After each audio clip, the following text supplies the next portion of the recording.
Lilo Dallas multipass. There, let that be the first thing said on the podcast tonight. All right. Oh, let me get. Damn it! All right. I'm ignorant. Hold on. Channel. That's from last time. Why is this making noise when it's not supposed to? There we go. So, how was your day? How was your week? Oh, it is not a good week. No, not really. No, the Toyota ate up its rear rotors. So, and surprisingly enough, nobody in town had any of the rotors. They were all had to be ordered, and they would have been here next week. So I went on Amazon and got half the parts today, and the other half is supposed to be here tomorrow. So I can at least fix it. Yeah, at least you can fix it. Yeah. I'm sorry. What happened? What caused that? I was starting to have some braking issues, some brake noises, and I thought, oh, well, okay. The front pads were starting to get low, so that was when Zach came over. And the arthritis, I couldn't do it myself, so Zach came over. We made a video of it and posted it. Yes. Some part of yes, I remember. part of the this. Yeah, that's part of the This Goddamn House series. Yes. So, and he remarked, he said, how come we're not doing the rears? I said, well, the rears tend to last quite a bit longer than the fronts. Especially they don't with get used drums. as much. Yeah. Yeah. Well, this has rear discs, but the thing about it is that usually the bias is about 60-40, 70-30. So the front brakes get used 70% of the time, the rear brakes get used 30% of the time. Yeah. Well, what I didn't realize is that on the passenger side, one of the inboard pad had completely disintegrated to the point where the backing plate had slid past the caliper. Ooh. And so the piston from the caliper was actually contacting the rotor. And I didn't realize it was this bad. I had bought new pads. I was going to replace them this weekend. But I didn't realize it was as bad as it was. And it had gone so far as to literally eat the piston. And it started evacuating brake fluid. So yesterday I was coming home from picking up prescriptions, put my foot on the brakes, and got to the house, and everything went to the floor. I was like, this is not right.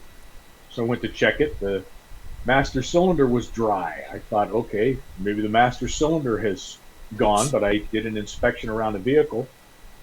Passenger side rear, the wheel was covered in brake fluid. I thought, well, this is odd because that's not something. Yeah, that doesn't happen on a disc brake system unless the hose is bad. Yeah.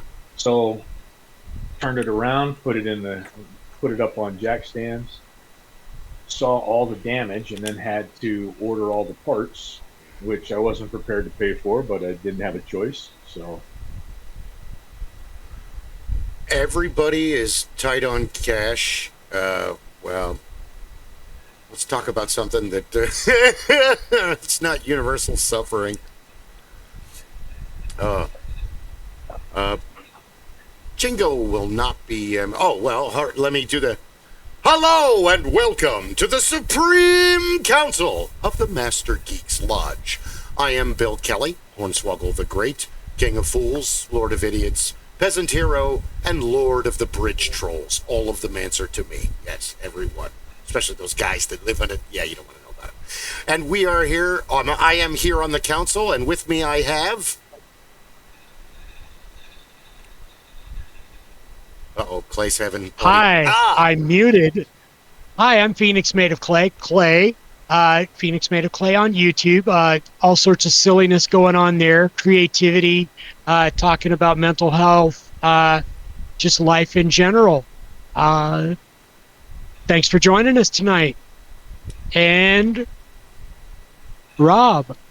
I am Rob the Blacksmith, and teller of tales and lurker upon the tome of masks that others may call Facebook. Oh, that was good. The problem with, you open the National Day and it's very kindergarten, but then you open the one that Jingo wanted to use, the day on this day in history. Oh man, this is junior year in high school. This is like, I can't read all of this right now. Oh wait, what happened in 1972? Oh, Today in Music, 1972. RCA releases David Bowie's fifth studio album, The Rise and Fall of Ziggy Stardust and the Spiders from Mars, considered his artistic breakthrough. Dude, the man put out like 78 albums and then all of the music he made for Labyrinth. Bowie is in a... All the music. He not only did he do his own albums, he worked on a number of film scores. He did a lot of collaborations where he did not seek any kind of notice on. He didn't want to be known for some of that work.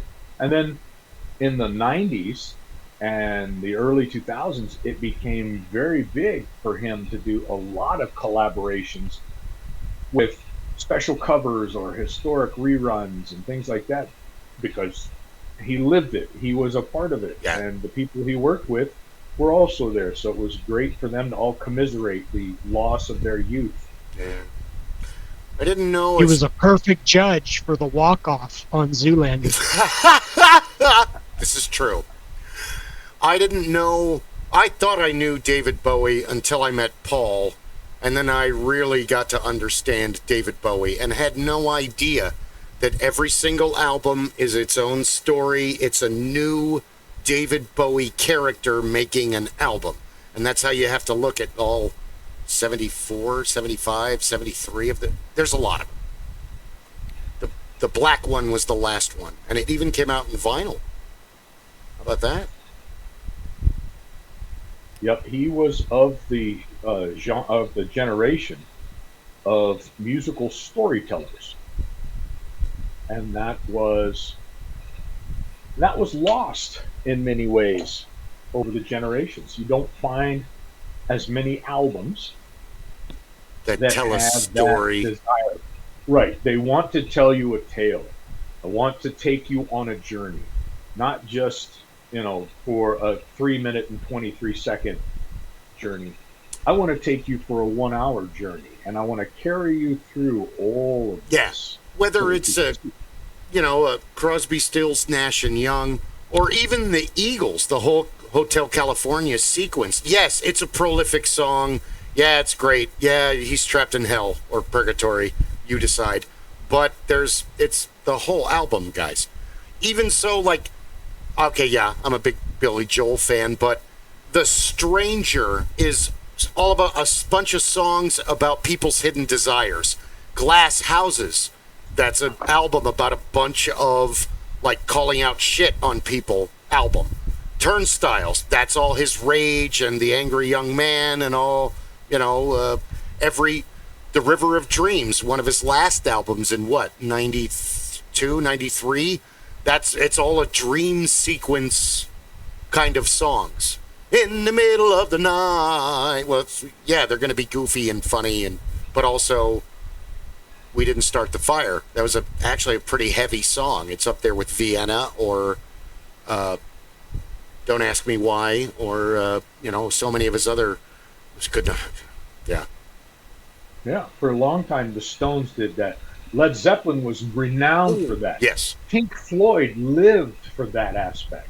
From their earliest albums, that was the potent drive. It never gets enough credit, but Queensryche did what? That is an Operation Mindcrime. Thank you. It was on the tip of my head. I knew Mindcrime was in there. That is not just an album. That's like a Kiss album with the next level up of music. This is an operatic storyline of what's it called? He's a hitman for the order Yeah. who didn't go to school. What's the Had a skin job for a hairdo. Yeah, he looked pretty cool. What's the code word for that? It was an Orwellian telling. Ultra. It was a deeper dive into the Orwellian world. Yes. MK Ultra. That's the whole setup where they've taken somebody and done the whole, Manchurian Candidate where they brainwash them in drugs and they make them a killer. And then they send them. I mean, if you haven't checked out Queensryche Operation Mindcrime in 88? Yeah, it was actually 87? I think it was a little later than that. Might have been 89? I was working at the Coliseum for that event.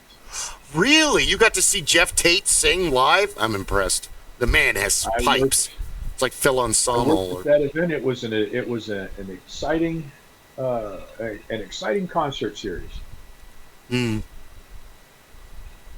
Operation 88. I was right. That was a guess. I didn't really know. I guessed. I couldn't remember because you know what high school's like. That's like my junior year of high school. Revolution calling. Revolution calling. Anarchy X. I remember now. Spreading the disease. All of these are stories of what's happening in the big story. Yep. Even 9 Inch Nails at that time was doing that kind of thing, telling a story in their album. Yep. And they were working hard. The Traveling Wilburys, one of the greatest super bands ever created. Their first album is all like either songs about traveling, love, or distant, like this story's about this place. Oh, okay. Tweeter and the Monkey Man, and they're just so it's. I got another one for you. Go. King Diamond. Yeah. Okay. Yeah. Okay. Stick with me. All right. So it's a Danish band. Where's Cliff? He is an admitted Satan worshiper. And Them is about bringing Grandma home from the asylum. And Grandma starts communing with the spirits again. Oh. And it's the entire tale. And poor Missy. She was King's little sister. Yeah. It's a good tale. Andy. Mr. Bungle. What the hell is... Hold on. That's a story album, too. The Raging Wrath of the Easter Bunny. That's a whole... It's an amazing... Watch it. It's on YouTube. It's Mr. Bungle, Faith No More. Just two amazing, amazing bands. They never get enough play. And I think Sublime. One of the big starters of that whole... One of the groups that actually helped to create that whole idea, that whole genre of albums, was the Beatles with Sgt. Pepper. They really took it to a level no one else had done at that point in time. Yeah, because you don't really have... You can't say that about the Doors because the only theme album they have maybe is Morrison Hotel. Maybe. Yeah. Because even LA Woman, not all those songs are about LA. I mean, they're about traveling and stuff. I mean, they're all great songs. I'm a huge Doors fan. I got how many? I got 4 DVDs up there. Yeah. They carry a thread earlier, but they don't carry the tail. So you can see that, okay, we were on the same mind. We're on the same page for the most part. This is a thread. We're taking this idea and we're carrying it. As opposed to, I'm going to start this story. I'm going to develop some characters. In the first few songs, you're going to meet people. Those people will carry through. Some may drop out and come back later on. By the time you get to the last song on the B side, you have learned an entire tale from beginning to end. There's a beautiful eloquence of the opera. How all of that emotion and activity and color and excitement and sound and music. And it's not that we've left that behind, it's that it's transformed in time. But it can still be, well, I don't know much about today. I was at work today, and we're going to do a throwback day. Okay, throwback Tuesday. Okay, that sounds cool. Throwback. Okay, how far are we going back? Let's do the 90s. So my first response was, were any of you alive in the 90s? I'm not trying to be rude. And like 4 of them, 97, 98, 99, 2000. Okay. And they started, and then in 1991, I met my first ex-wife. And I should have left her there back in 1991. So yeah, they tried to do that. And even in The Simpsons in the 90s, they showed that humor can override the transition of old music to new music. And there is that Simpsons episode where Homer steals the kids and he makes them not go to school, but basically go to the Lollapalooza, and then he gets them backstage and all this other shit.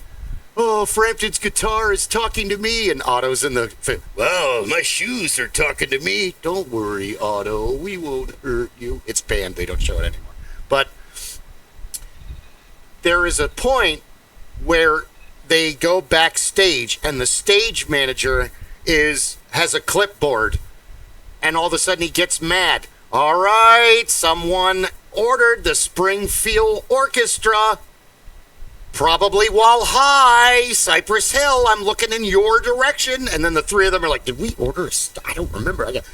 Hey, yo, can you play Insane in the Membrane? And then like 5 of the musicians start playing Insane in the Membrane on like a cello, a trumpet, and a violin. And they're like, yes, we can do this. And they're like, yeah! Oh my God, that's amazing. I love that. Now do these 5 songs by them. Speaking of threads, Clay has embarked on a new thing, and I get a set of summer curtains out of the deal, so I am doubly psyched. They're almost done. Now, for those of you who don't live in Phoenix, before he takes the floor, it's backwards. In your winter, you want the thickest, beefiest curtains that, keep out all the cold. My curtains are like sheer, you can see right through them for the winter to show off the Christmas tree, because our winters are just not that harsh. But the summers are another story, and forever I had really thick curtains that kept out the heat and made the room dark. And over a period of 15 years, and a cat, they're unusable and had to be thrown away. So I'm going to turn it over to Clay, and he's got several sewing endeavors going on, and we've been posting the videos. Okay, so I'm making the curtains, making videos, posting them on YouTube, instructional videos, step by step, going from a blank piece of paper and what's in the head to a finished product, and just to teach people what I'm doing, how to sew. I keep it simple, but I'm also making the kind of things that we are into. I have some ideas for dice bags, a dice rolling tray, a combination of the two, like pouches, all sorts of stuff. Pretty much, it if I don't know how to make it, I can figure it out. So that's pretty much where I am. I'm going to be making a bunch of stuff. Gamers Guild over on Bell Road here in Phoenix is going to have a bazaar in 2 weeks. I'm going to get a table there. I don't have details yet, but I'm going to get a table there. I'm hopefully going to have some product put together, and if you're in the Phoenix area, stop by and say hi. I guess that's about all I got to say about the war in Vietnam. That's all I got to say about the war in Vietnam. I love that movie so much. Though the problem is that I have to call people all day, and my mind is an ADD freight train off the rails. So I even posted it in the little chat thing, because apparently now we're allowed to use YouTube after 3 weeks of being told do not touch it. Oh, okay. So I put, every time a member's name is Maria, and I put RB Greaves, I'll take a letter, Maria, and only everybody over 35 or who had parents that knew the song laughed at that. It's like, this is why I don't post. And that you guys don't get my references. I'm like your dad or your grandfather. And then the boss was on, you gotta post. I'm like, let me explain something to you. I'm the oldest person here. I am 54 years old. To these 22, I'm a creepy old man. Yay! Every time they do something, and that's it. When I post something, they don't give a shit, and that's okay. I don't want to help them move. We're good. I'm too old for that crap. I'll slip a disc, and I won't be able to sit for 8 hours. But yeah, the pouches, we're trying to think of, getting a logo and maybe selling those as, because we don't really have enough material for Patreon, nor do we have enough subscribers. It's so desperate. When I was paying my late payment at the mortgage company today, I had to tell Alex, I hope you're watching, dude. Did an awesome job today. Couldn't have been better. Go Rocket Mortgage. Not that I'm super pro, but he did a great job.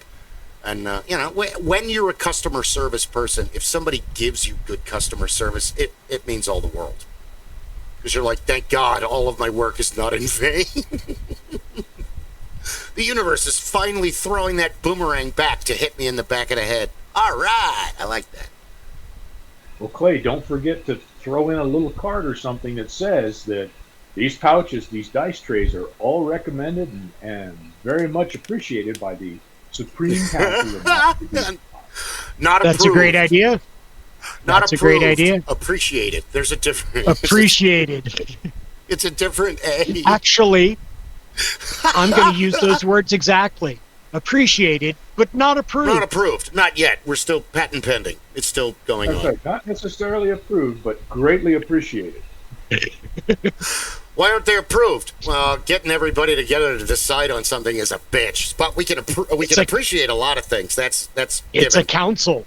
What do you expect? We can't get together to play D&D. What do you think? Make a decision. We move only a little bit faster than Congress, but not much. Hey, I do my best. I get things done pretty good, I thought. They love us on Rumble. Come on, YouTube! It's all right. We actually made money on Rumble last month. 4 whole cents. You hear that, ladies? That's right. That's 4 pennies. You know what the pennies are going to be worth in 100 years because they don't make those no more. Yeah, they'll be worth copper. That's what they'll be. Pennies have gone the way of the hay penny. Yep. It's at first I was like, we can't get rid of pennies. It takes about 4 pennies to make 1 penny in the cost. Strike those bitches out. We don't need that. You want to know what's funny? I got to visit the Denver Mint. Really? And the Denver Mint, the docents there, all have worked there for a very long time. So as they walked us through, they have an observation deck above the striking floor. And one of the things they made sure to point out is that the mint, all of the mints in the United States, are the only government entity that actually has an income. They actually make money for everything that they do. Yeah. So the pennies don't cost them more than the value of the penny to produce.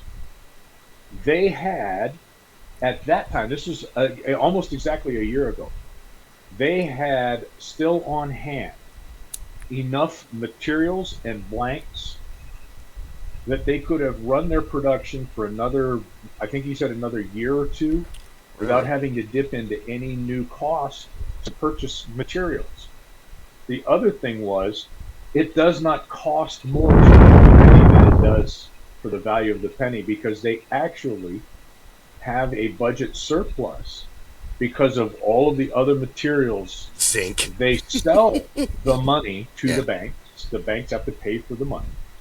But they also have all of the specialty coins and work that they do. Yeah.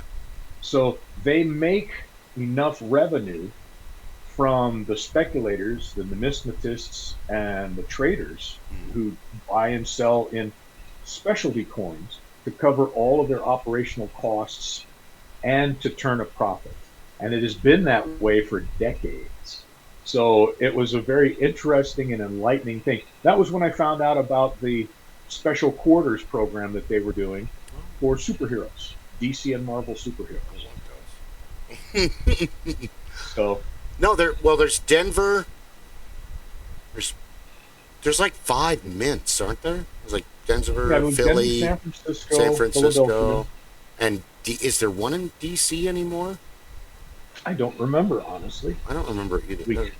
That's why Google is such Damn a it! friend. Oh, he's dead. My dad can't tell us. Okay, never mind. Oh well, that's here. This is the address. How the hell do you know that? Crypto. He learned lots of stuff you're not supposed to know. So Philadelphia, Denver, San Francisco, West Point. West Point. Well, isn't that Maryland? There's 4. So Fort Washington. Virginia. Look at it in New York. Thank you. And New York. So I knew there was. They have, yeah. 4 active, and then they have non-production facilities in Washington D.C. and the Fort Knox Bullion Depository. Fort Knox just isn't what it used to be since Vietnam. Yeah. According to Google, there used to be one in Carson City in Nevada, one in Charlotte, North Carolina, one in Delonga, Georgia, one in New Orleans, and one in Manila in the Philippines. Really? So most of those other ones were closed up. So Carson City closed in 1893, Mr. Steele. Charlotte in 1861, along with the Delonga in Georgia, 1909 for New Orleans, and Manila was run from 1920 to 1941. So World War II took out the Manila Mint. World War II was messy. A lot of people died. Yep. Back to the Simpsons. Who's that? Oh, that's my brother Asa. What happened to him? Oh, he died in the war. Oh, did he get shot? No, he held on to a grenade too long. And they showed him. He's going through this whole list of names. This is for Frenchie and for Johnny and and he dies. Yeah. So yes, sewing projects, other projects. I'm gonna kick it into high gear for my steampunk projects. I don't know if we're not doing a game for June. We'll probably. It was 109 today. We might just go ahead and halt on July as well because it was 109 today. Did it only go to 109? It was threatening to be, what was it, 112?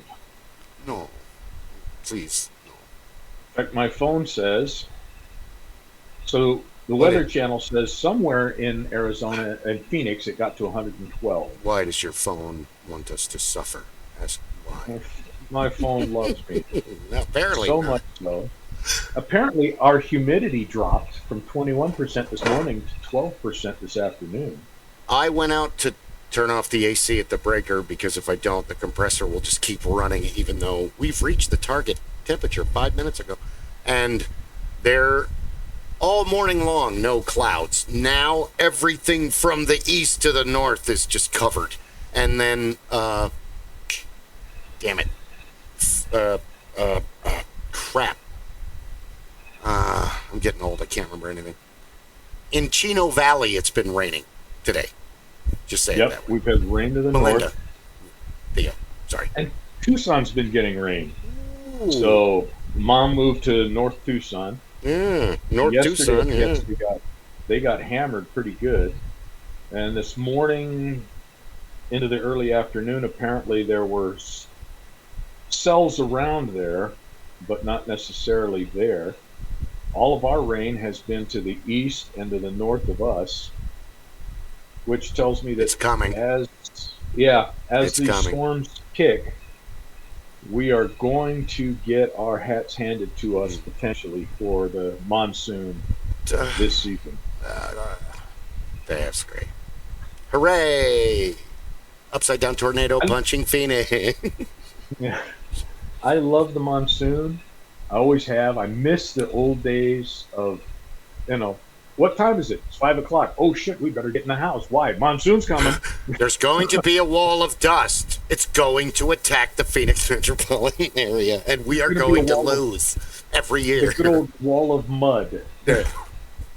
Every year, the monsoon just beats us because we're its bitch. The dust bitch. would come rolling in, and then the rain clouds would come behind it, and it was like standing under a fire hose when somebody was dragging a cultivator through the field right next door. It doesn't matter how intense all of the storms that I've seen my whole life, because all of the worst storms in Arizona are the monsoon storms. They tear roofs off of houses. It's amazing, and then it's done. Microbursts. And it doesn't last very long, like a couple hours. That's it. Maybe you get a comeback. Oh, go ahead. Most exciting ones are the ones that have the hail fronts. So they'll have a massive storm. It'll drop 3 inches of rain in 24 hours, but it will also drop 4 inches of hail across the valley. In the summer, it outside, happens. Yeah. In the middle of summer, you step outside to think, when did we move the What flags? the fuck? Oh, it's a monsoon. Get inside. Grab the cat. For a further mental picture of this is going on to the east. To the west, the sun is shining brightly. Yep. Yeah. And meanwhile. That's right. You get the. Grandpa used to always say that Arizona has the most localized storms. Only one side of the barbed wire rusts. He's not lying. That was not. That was not a misleading statement. It's crazy, but it's home, and I wouldn't want to live anywhere else. Sorry, it's. After 10 years out here, you just stop complaining that it's hot. Your body just adapts. But before that, you're living in hell. After those 10 years, isn't it terrible? Well, yeah, at first, for like the first week. But then after that, just like last year. That was why we were the home of the mall. Arizona had one of the earliest indoor malls when we built Metro Center. And before that, we had, what was the one out in Mesa? We had Fiesta Mall, which was smaller, but it was the same idea. Great big air conditioners and whatnot. And when the monsoons came and when the summer hit, you went there because there was a Dairy Queen within a block, and then you could actually spend the whole afternoon inside in air conditioning. Yeah. Or you'd have and then you went to the drive-ins at night. You'd have that at home. We need to get home before the monsoon hits. It's supposed to hit today or tomorrow. Okay. But it's probably not going to hit till tomorrow. No, it's going to hit today. And the next thing you know, you're making small talk with strangers in, Kmart. While everyone's car is just being demolished by the wind and the rain in the parking lot. I just watched that. Suddenly, we have to go to the grocery store. Why? Because that's a storm cloud. To see that? We won't be in the car. Oh, hey, How many times as a kid did you guys get caught in the grocery store when the power went out? Still a bit. Only once, actually. And then it came right back on, so it was like, oh. Yep. The best was and it's kind of weird logic. We all know, living here in the valley in the desert, you're driving in a dust storm, you pull off to the side of the road, but you don't leave your lights on. You leave the flashers. if people see the lights, chances are they're going to drive into the rear end of you thinking you're sitting on the road. Yep. That's the logic.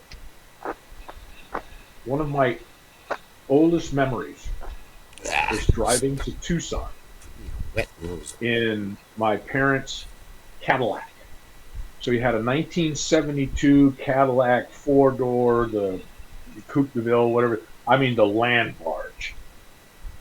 And I remember driving to Tucson, and the monsoon came up, and Dad slowly coaxed the land barge off the highway, shuts down the lights, takes his foot off of the brake, and we did it behind a pickup truck, and behind us there was a old tractor trailer, and and everybody did the same thing. And we must have sat there for 25 minutes, cars running, air conditioning's blowing, we're listening to the radio, AM radio, of course, waiting for it to clear out. My sister had fallen asleep on the package tray behind the back seat because she was very young and she could crawl up there and sleep on the package tray in this giant land barge. Uh-oh. Everything clears. My dad says, "Get your sister out of there." Okay, pull her back down into the seat, and off we go. That's kind of what it's like. Because now the Palo Verde boar beetles have arrived. I see that makes a lot of sense because last week I saw a green and black Pepsis wasp, a tarantula hawk, in the backyard. It's time to go inside once you see that. They're really not going to bother you. They're not going to aggressively come and attack you. But if you accidentally piss that thing off, it's the second worst, most painful sting. Most painful. That's awesome English. It's the worst ever. It's the second most painful sting on the planet Earth. So you just leave them alone. You don't. They're beautiful, but that's a painful insect. That's on the wasp is ouch list for cavemen. Wasp is ouch. No touch 'em. No touchy. Yeah. Do not lick. Do not lick this wasp. That's the other reason why we have the portable torch. Yes. Sorry, you want to come over here? Go stay over there. Yeah. Well, stay over there. they're not like a hornet or a yellow jacket or one of the other sting, no honey. They're on a mission. Most of the ones you see are females. They are looking for two things: a hole and a tarantula to stun and drag it into. So it's not going to hang out in my backyard long. Those two things aren't here. Oh, yeah. For the last couple of weeks, I've had the big black bumblebees bouncing off the front window in the living room because now it's getting hot enough that they don't want to be out. But before it was, hey, we need to go and make our presence. We need to go into your house. You have wood in your house. We love wood. Oh, great. We're here to destroy your trees. Oh, fantastic. That's what what are they? Carpenter bees. That's what my dad always called them. Carpenter bees. They don't. Yeah, they just. After we get the monsoons, then we'll start seeing the crows because all the caterpillars will start popping up. Yeah, because we've already seen the crows in the neighborhood. Yeah, we've already seen the Palo Verde boar beetles, and the females are huge. That post I made, the one that the person's holding, that's a female. The males are half their size, but they are destructive. They fly into you by accident because it's like watching a roach fly. It's like from far away. Oh, that's beautiful. Oh, that's a roach. Never mind. Kill it. But with the Palo Verde boar beetles, they're just like this. They're like a rhinoceros beetle. It's just not aerodynamic whatsoever. It's like throwing a brick in the air. But they fly, and the problem is that they fly into you when you're riding your bike or your motorcycle or your car, and their pinchers are quite big. I mean, they don't have any poison or anything, but I've heard it hurts like a bitch. I don't want to find out. Yeah, not interested in playing that game. Not on the bucket list. Sorry. Didn't have that on my bingo card for this week. Thanks. Pet an anteater, get bit by a Palo Verde boar beetle.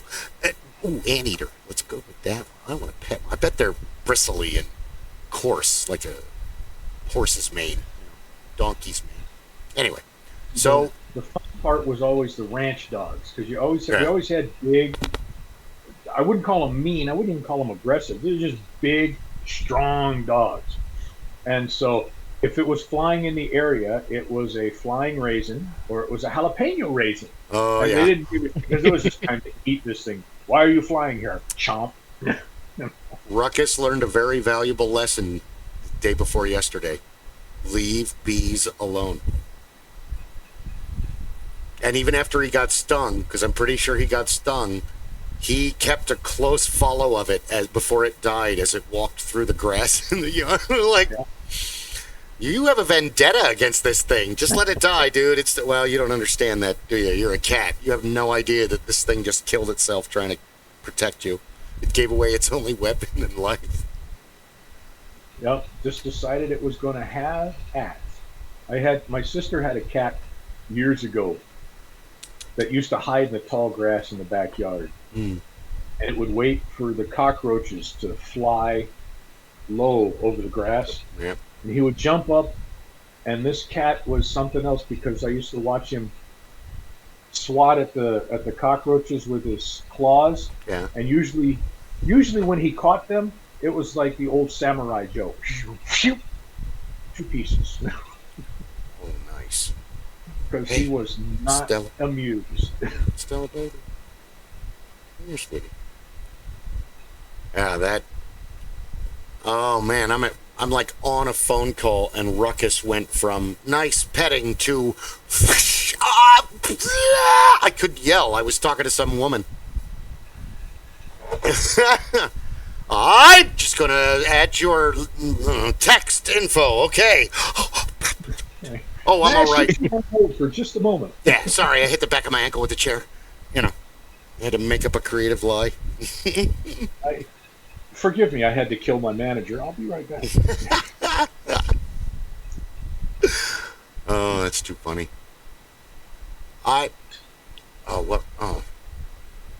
Second ago I had it. It's gone now.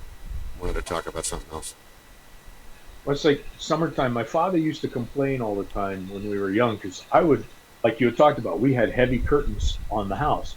And I would close all the curtains in the house to keep the house cool. And my father said, I don't want to live in a tomb. It's 115 degrees outside, Dad. I want to live in a tomb. We'll open up the curtains later. That's fine. But during the day, south-facing windows get closed. Yes. So where my desk is, I have that great big window.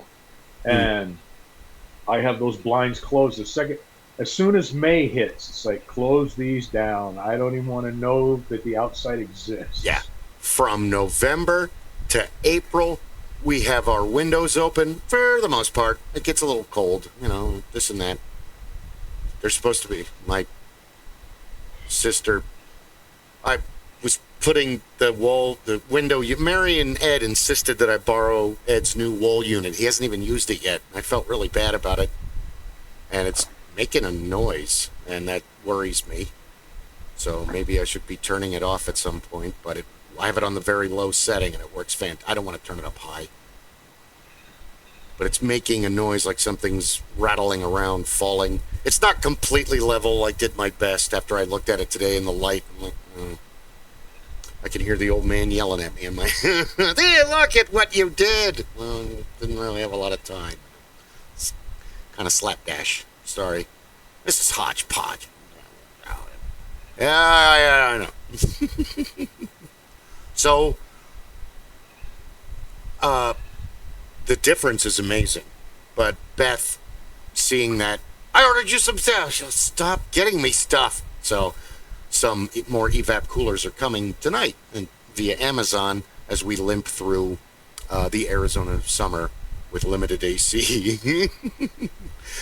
Well, I have those 2 portable units as well, so if you guys need one or both, let me know. We have one that Scott loaned us that's like the 2 of them stacked on top of one another to give you and it's cooling the living room, And then, of course, this one is doing the... I wasn't done putting the duct tape on it. I was still... Duct tape. Hello, Stella. She's still not happy about Ruckus living in the house. She'll get over it. Well, lava lamp is go. She's meaning to have a conversation with you later when you're asleep and you cannot defend yourself. Oh, it happens. She likes to jump on my chest and just stare at me. Okay, what's going on? Feeling psychotic today, are we? Good. I am the queen of the jungle. You know this.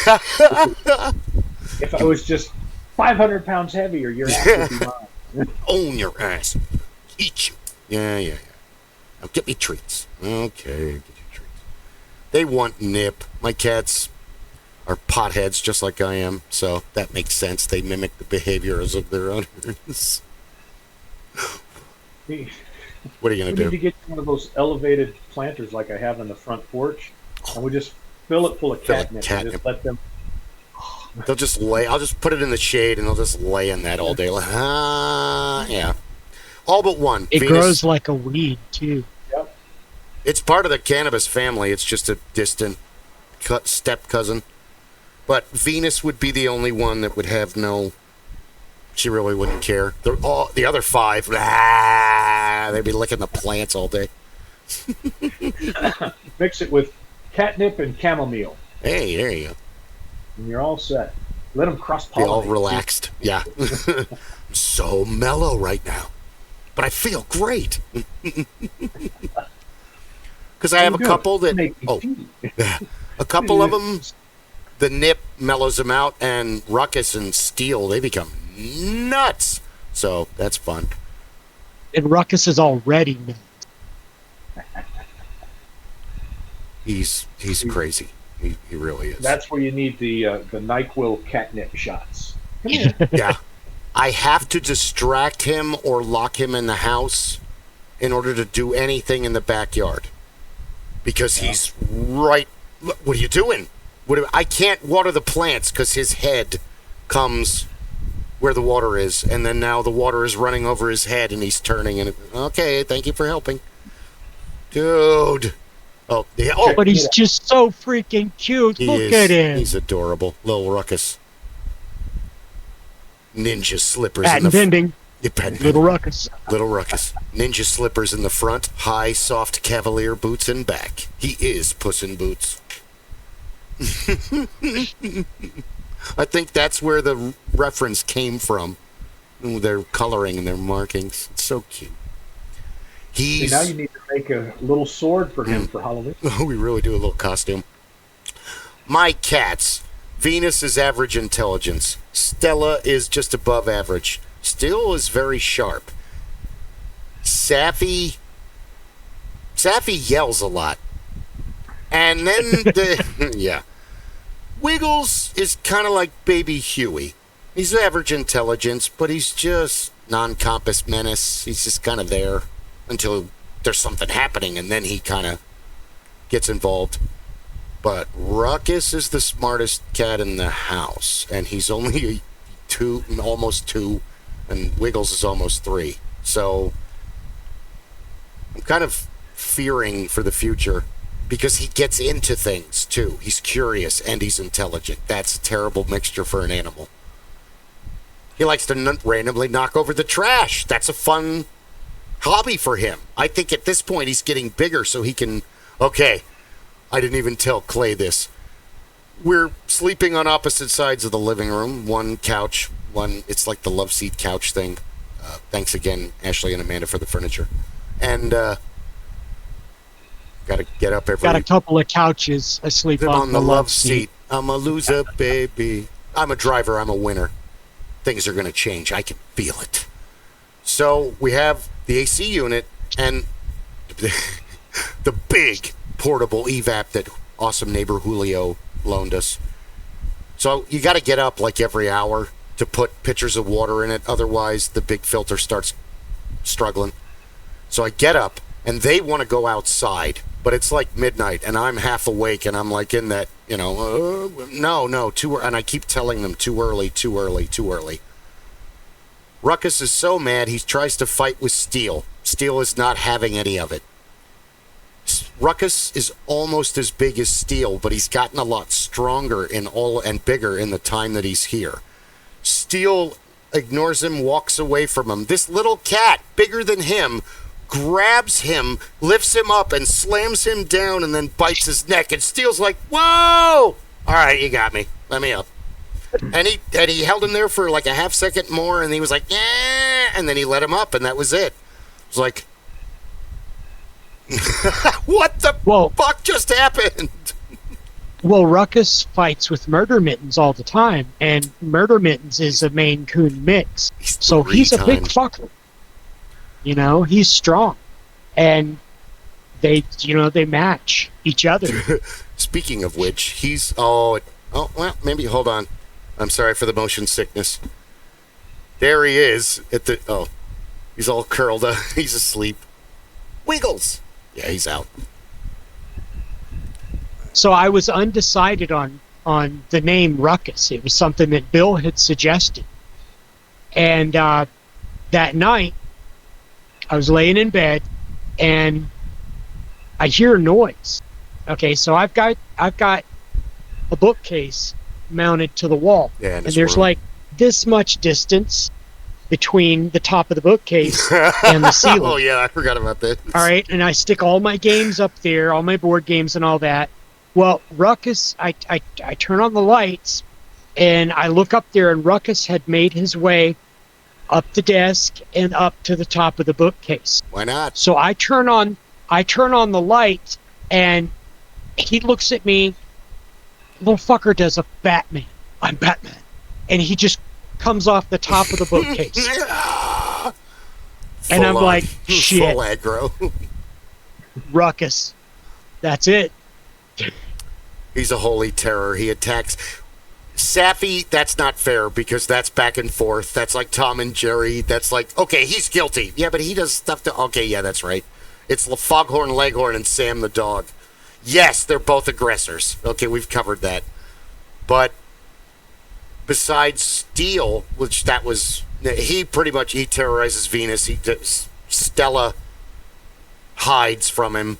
It's like, what are you doing? 5 years ago, you would have beaten the crap out of him. Well, she's 13 now, 12. She's elderly. She doesn't want to deal with an 18-year-old kitten. She's a fine Southern lady. Yeah.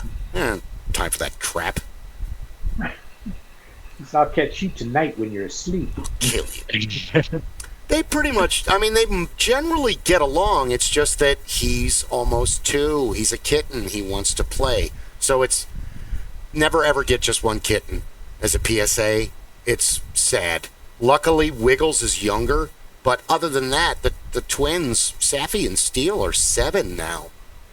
Venus, my baby Venus that I brought home from the shelter, she's 14, and then she's not doing good. Kidney failure. There's this kidney shut down. I'm going to lose her soon, and it's going to destroy me, but I gave her a wonderful life. Other than that, she was a test cat for dogs in a shelter. She was in this tiny little closet, and they brought dogs in to see what the dog would do when the cats moved around.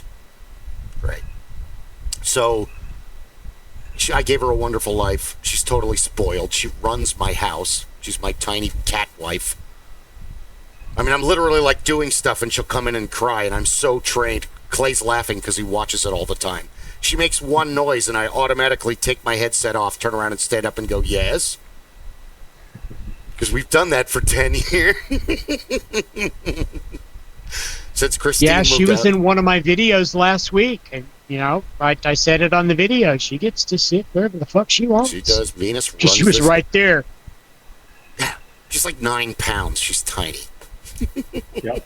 See, what you have to do is you have to get a young pit that is very motherly. Yeah. And then you have to get a small kitten that the pit can mother. That works. And then the pit will teach the kitten to become a pit bull.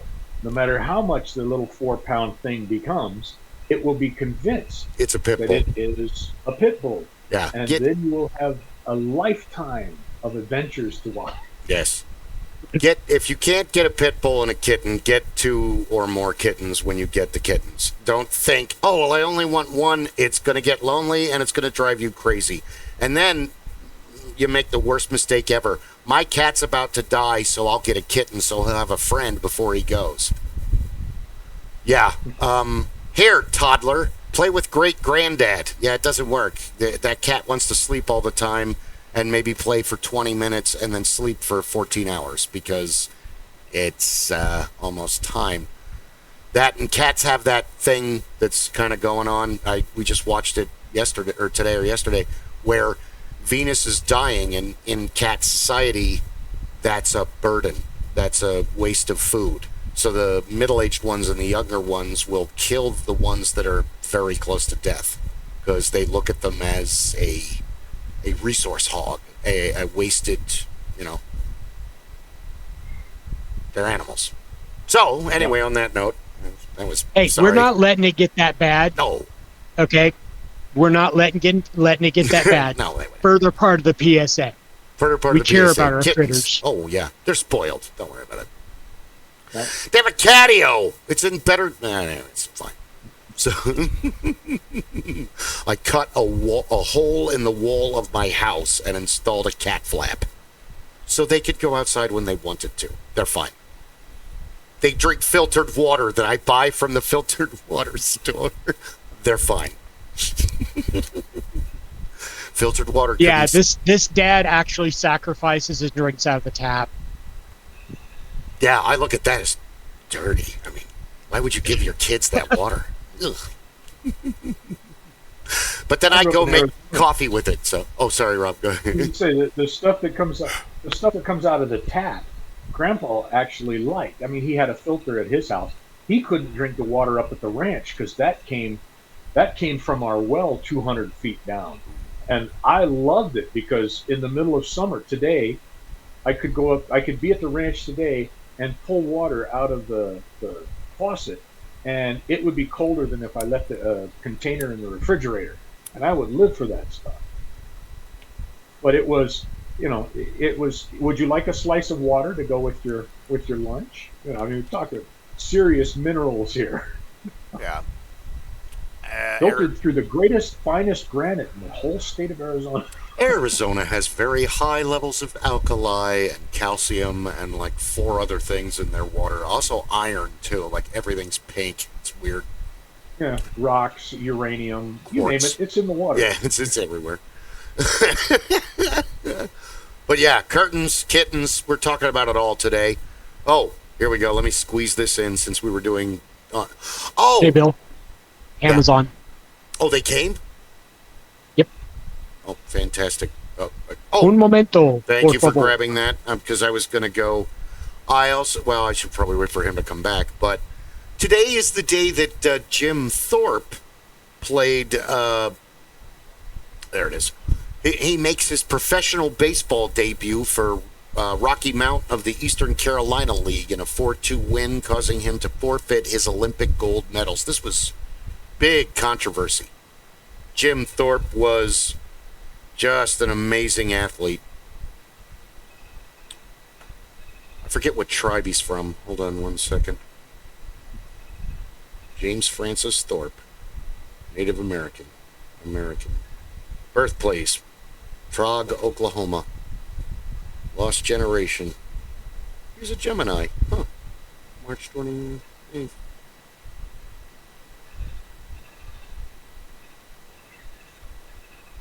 Why aren't you telling his... where the hell's Wikipedia? But yeah, he won several gold medals in Olympics. They stole his shoes, and he had to wear shoes that were 3 sizes too small that he pulled out of the trash, and he still won. So, Was it Tony Curtis that played him in the movie? I think it was Running Brave. I think so. Hold on that Somebody one. speaks in my mind, but I may be wrong. Wouldn't be surprised.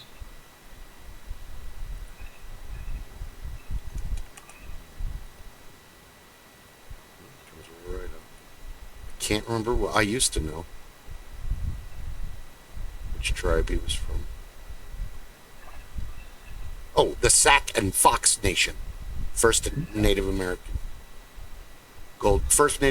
to win gold medal for the United States Olympics, considered one of the most versatile athlete of modern sports. He won 2 Olympic gold medals in 1912 in the Summer Olympics, one in classic pentathlon. That's a busy guy. Yeah. That's a lot of events. Five. So what, I know 3 of them were running. I think one was well, here, why don't I just read? Carlisle Indian School. Separate from alcohol. Oh, wow. So fencing, freestyle swimming, equestrian show jumping? Oh, that's the modern pentathlon. That's whoops. So I'm going to try to find that. I haven't seen that yet. It's college career.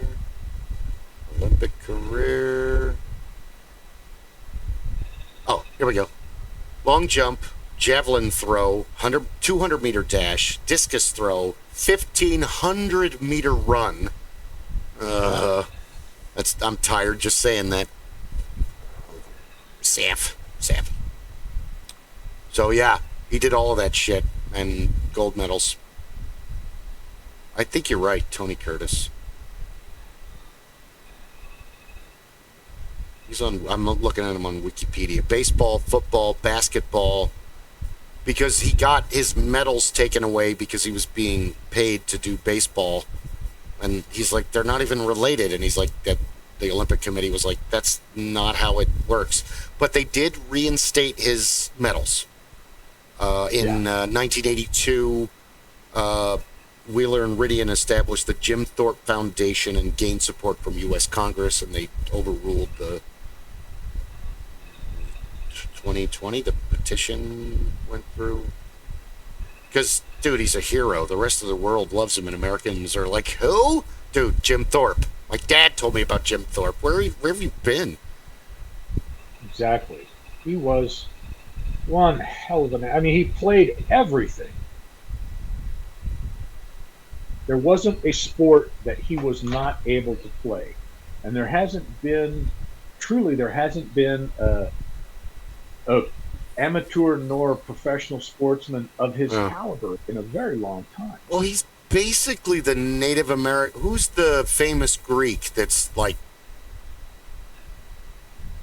not a mythical one, a real one that was like the model for the Olympics back in the day? It's been forever. Anyway, we can look it up later. But that Jim Thorpe is kind of like him in the early 20th century, the early 1900s, because just like you said, he could do everything. Yeah, I mean, he was... Let me go see if Clay needs some... Oh, he's back. Never mind. Oh, okay. You've been We're all gone good. for a while. Do you need my help? Nope, we're good. Okay. So, yeah, Jim... I had the munchies. I see that. Jim Thorpe is the, he's the best. He was the best. Yes. Well, and you won't find... There aren't a professional sports league that would necessarily allow one of their players to transition to any of the other sports any longer, because now you are a commodity to that league. I mean, Bo Jackson was the last one who crossed did over. The switch over to, yeah. Yeah, he was able to play baseball and football. But I don't think he played. I don't know if he played basketball. I don't follow basketball, so I don't know. Or football or baseball. I think he had played a little bit of basketball as a part of the... During that time frame, it was like, well, yeah, I'll try and play basketball. But he was a baseball player. He was an exceptional player, an exceptional football player. Probably during his college career, he probably played most sports. I'm sure he also ran track and did a few other things. So he was another great sportsman. But at that time, it was very much frowned upon for you to cross over into the other sports. And today, like I said, I can't see any of the major sports organizations allowing their players to cross those boundaries. That sucks on all levels. Okay, I may not be a sports guy, but I'm fairly athletic in my daily My awesome sister is messaging me. Hold on, family first, even during a live podcast. Of course. Looks like the units were delivered. Hope they aren't shit. Well, us too. I love my She's sister. keeping an eye on you. Oh, she's the best. Ah.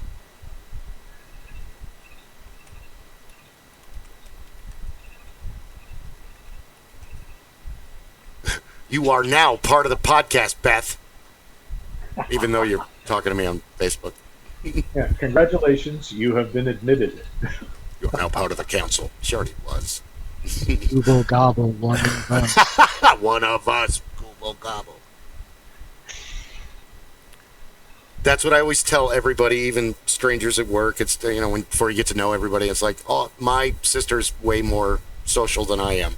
It's like, I have a bunch of friends, but Beth has all of her friends, and all of my friends are Beth's friends, Clay included, because she's just cool.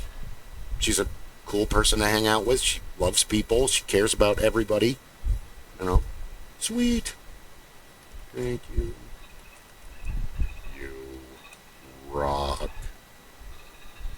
You got legs, baby. So, you're everywhere. Go. I got something to tap. I got somebody to tap for me yesterday. Really?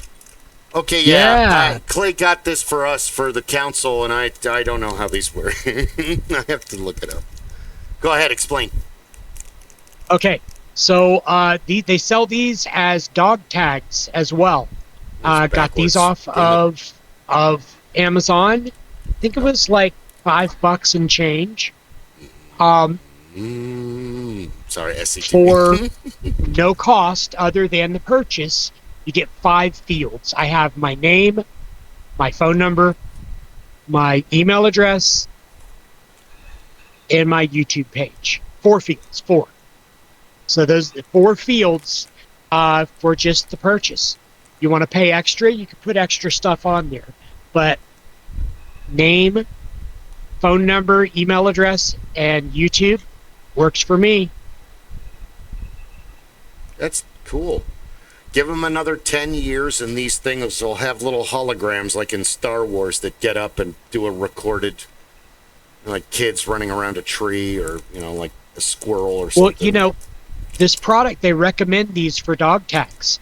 Okay, these are better than, for actual dogs and cats. Yeah, you gotta say that. Because, you tap, you tap it, you got instant contact information. You don't have to worry about the microchip. I mean, both of my critters are microchipped. So I do have that safety, I guess. But, I'm thinking about getting a couple of tags to put on them as well, because they go out and about. Why not?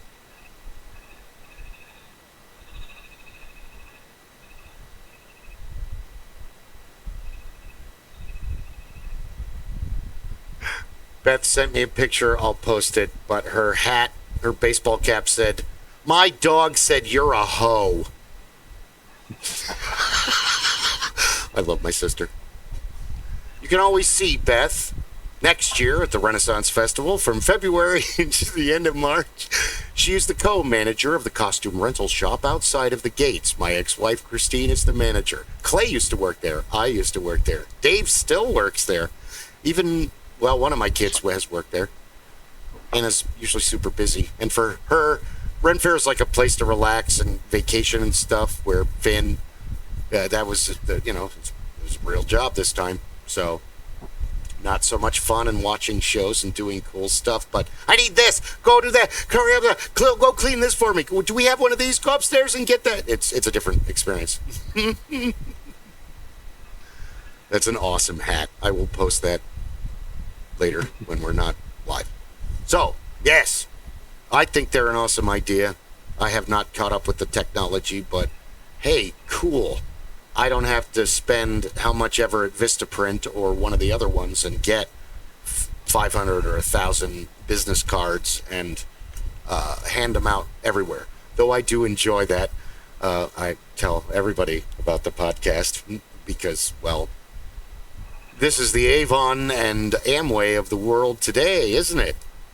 YouTube and TikTok and all that. Eventually you get to one point and they start paying you. So that's always the ultimate goal. And one day. Well, it's good logic, Bill. You're concentrating on selling, but that little thing, that's just data. Yeah, it's not. If you don't have to worry about data. Oh, okay, so this is my number. Write it down, put it in your phone, tap, done. The tap. Hold on. This is also very sinister if you think about it. And I don't just mean sinister from the left. I mean sinister in the aspect of this could be Fallen or 12 Monkeys, and you could have contact with a cell phone without asking any permission or talking to a person, just by brushing against them. Click in, the line for the airport, the line for a grocery store, the line for... No, I'm not going to do that. That's bad karma. And the last thing I need is more bad fucking karma over the... Anyway, so, it's been tough. So, I think they're very, very cool. I'm still going to get business cards. Hell, I still have worldwide villains. Where the hell did my business cards go? Oh, here they are.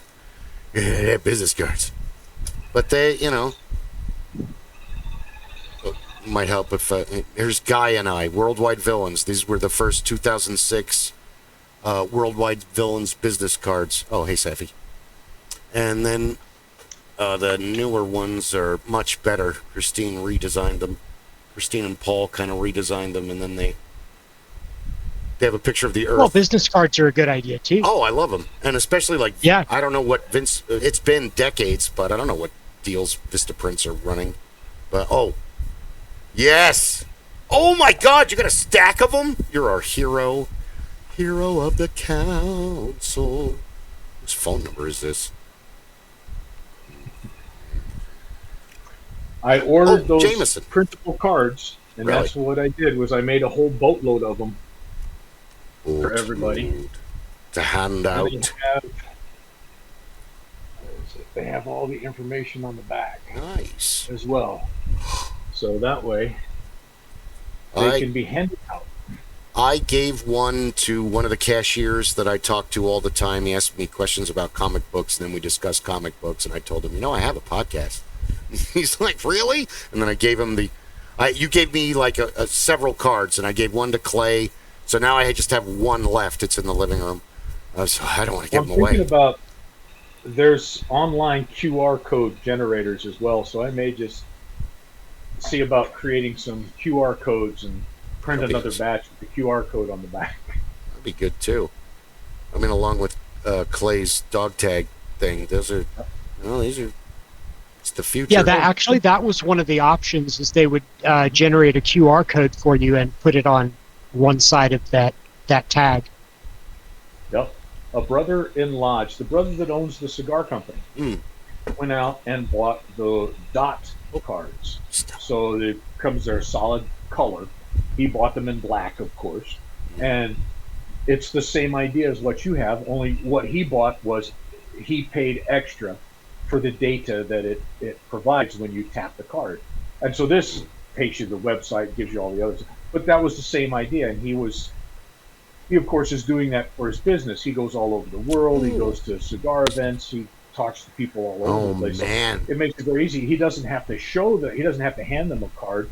He pulls out his dot card, takes their phone if they want to, and then boop, and there's all of his information. And it'll create a contact if you allow it, and it asks you, do you want to make a contact from this? What do you want to do with this information? Okay.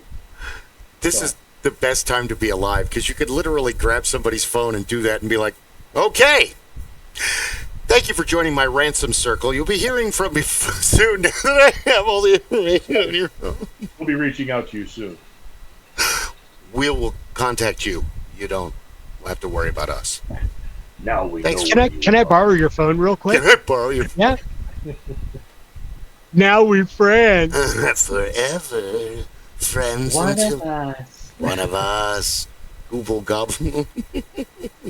If we were going to do that, I would need to get the dot cards printed with the old image of Zippy the Pinhead on it.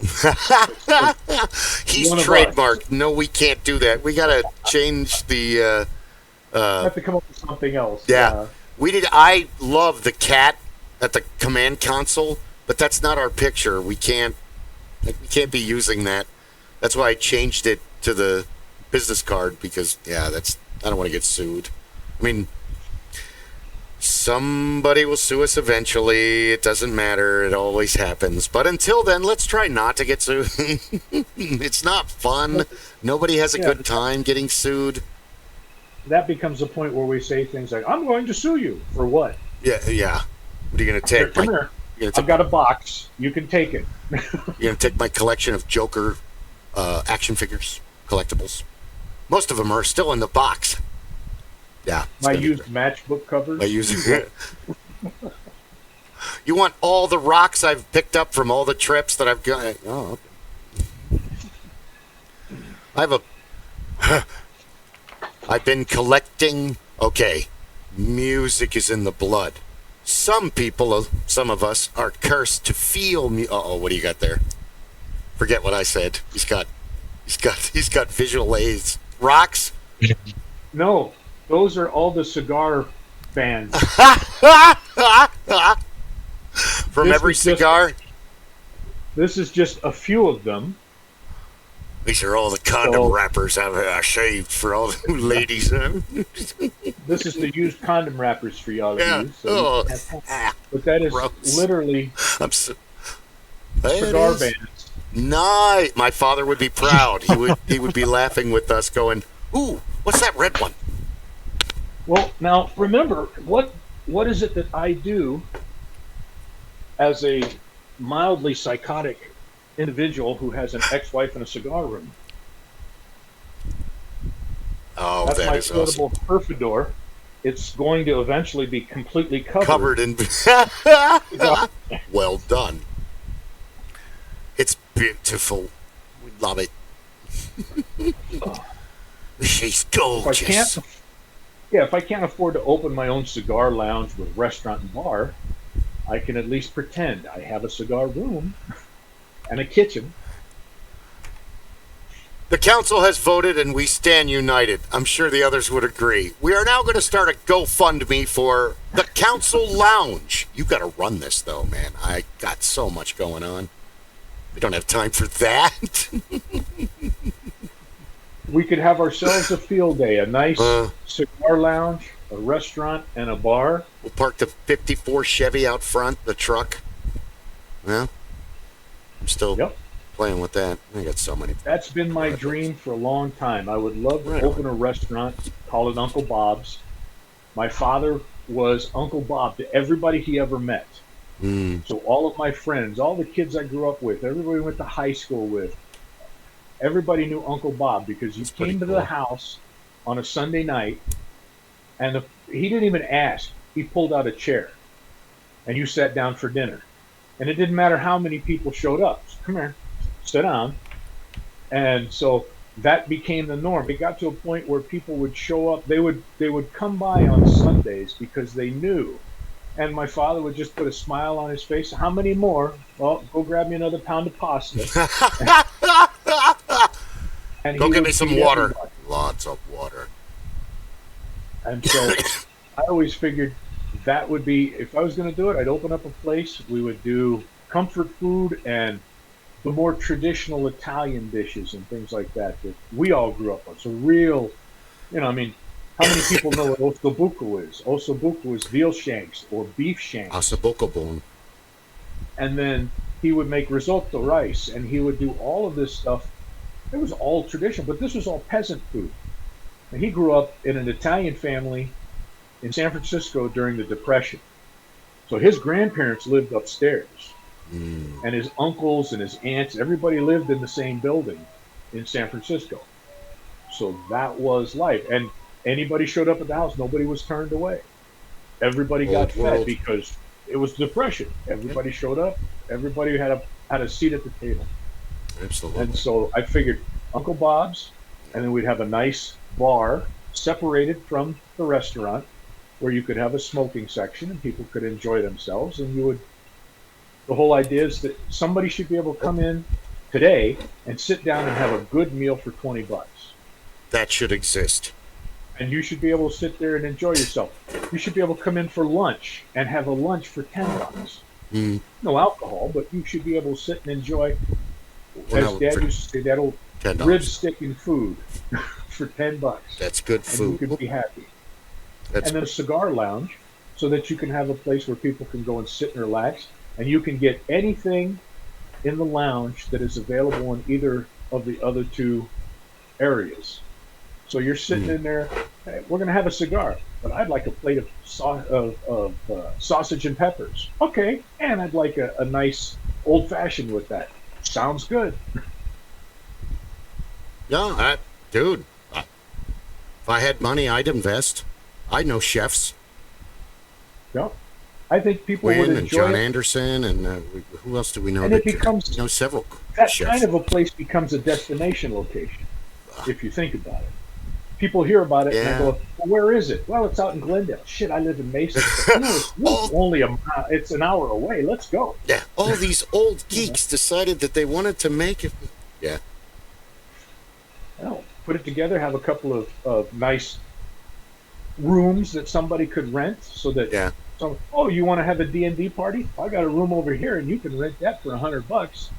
Plus, you can order food while you're there. The future of restaurants is like the Dave & Buster's, and it's been in multiple iterations before that under different names. So you have Oso now in Scottsdale and several other locations, and it's bring your dog to the microbrewery. And I've eaten there and drank there, and it's good. I've been there like 4 times. It's a little pricey. It's a little fancy, small portions. Oh, where's the rest of the food? Thank you. But it was good. And that's that you play ping pong and pool and toss across and other like shuffleboard type, outside games. But if you took that atmosphere and mixed it with the, one more time, 19th Avenue and Bell, what's it, a battle? Yeah. It's been a long day. You got Fork and Board, which is the restaurant inside, and then you have the store, which is the gaming store. Yeah. And they've got a great idea there. Yeah, that's where the bazaar is in 2 weeks. Yeah. Because we were talking about it, and it's like, damn, the problem with Gen X, if you're on the later half of Gen X, is you're born in the early to mid 70s, late 70s, and the boomers have already grabbed up the very, very first Traveler and Tunnels and Trolls and Dungeons and Dragons and the Warriors of Barshum, and there were other strategy games. So you saw the white boxes from the first Dungeons and Dragons, but no one knew that they were going to be worth hundreds of dollars later. They were just, my uncle gave me these. It's this cool game. Well, how do you play? Well, we need dice. Oh, crap. I've got Monopoly dice. Oh, we need like 5 other kinds, too. They're all in the box. I got them right here. I didn't get the box. There's no dice. How do we figure it out? Well, we don't. We just read the monster manual and then pretend we're fighting them because we're like 8. Oh, okay. And that's kind of how it started. For me, it was through Boy Scouts and Cub Scouts, and then when E.T. the movie was made, it's in the beginning of the movie, so it exploded into subculture and then into main culture. So you went from all of the boys, except for a couple that are chasing girls or doing something else, that are playing football, kickball, basketball, baseball. They're doing sports, tetherball. They're just running and tag and all that. And then all of a sudden, 4th grade and older, everybody's sitting listening to one kid. Should we be worried about this? And then it escalated from there. So I don't have any white box stuff. All my stuff is, we were talking about it today, it's red box. And I had so many friends, I probably had like 8 friends that went, I'm going into the Marines, I'm not going to need my role-playing game stuff. Poof. I'm going into the Navy, I'm not going to need D&D and all my other games. I'm going into the Army, here you go. So I went through it a couple years ago, and I divvied all the Dungeons & Dragons stuff up, and the kids got a copy of everything I had triples of. So I do have some doubles still. I've got some multiples, and Clay's right. I should, take it with me. What I really have a lot of, as you've seen, because you've been in my living room multiple times, I got lots of 2nd edition Shadowrun source book multiples. Because I'm not going into the Army. I'm not going to the... So, because we were all playing Shadowrun, because it was the new game. And because Desert Shield and Desert Storm happened before the 3rd edition of Shadowrun comes out, and before the FASA company kind of goes the way of TSR, where it just kind of dissolves, and then another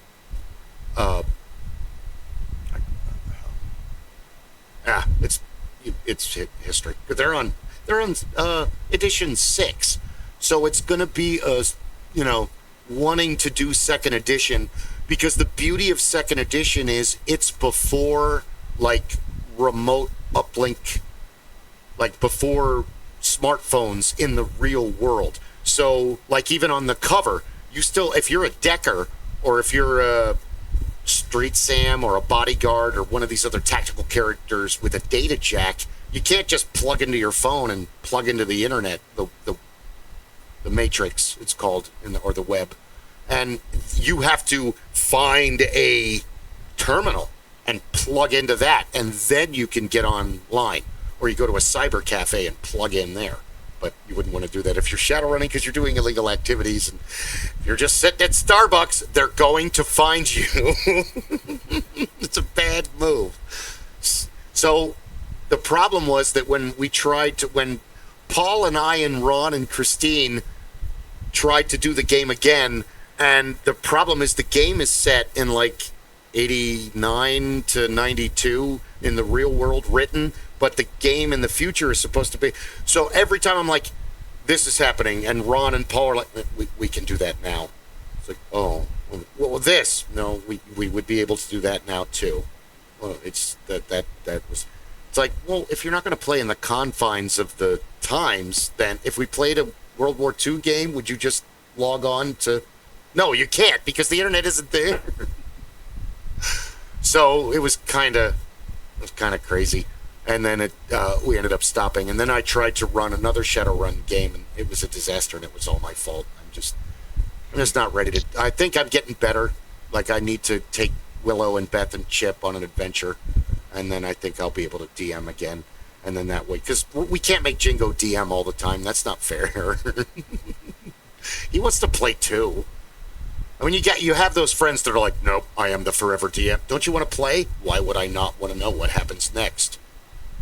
Okay. I like to be God. Yeah, I like to control the gods. Oh, you're taking this game at the wrong angle for the lesson. You're supposed to be impartial, like the speech that what's his name gives in the community show.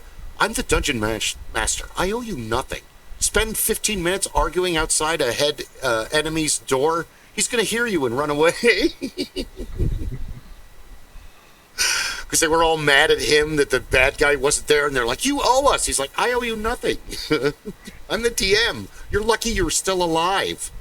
God, a lot of DMs you play with, you're lucky to be alive. This guy's heavy on the dice rolls, and he keeps attacking us even when we sleep. He doesn't even roll for encounters. He just decides we have one. That's right. You guys are all asleep? Okay. You got about 15 minutes of uninterrupted REM sleep, but now... Now, Ettins. Oh, God. Okay, trolls. Dude, okay.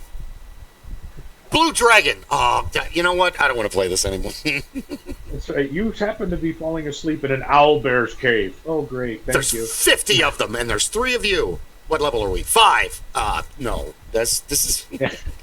Well, it'll be fun. Are you going to make the noises while we get eaten, or you just want to start new characters, or just say, okay, forget that, you're in Waterdeep? That's right. Roll for Monty Python. Roll for Monty. I forgot about that. It's 100% pure barf. Roll for Monty Python. I love the yakety sax. It's perfect. I know that's Benny Hill. That doesn't count, but it just comes to mind. Same idea. I mean, I could easily have seen. I could have seen Monty Python bringing Benny Hill and some of the others in to do silly things in the background, and then John Cleese walks through. It's all right. That's enough. Stop it. Too silly. Or have John Chapman, this script is officially over. This is too silly. I agree, because Benny Hill and the Monty Python group are fantastically similar.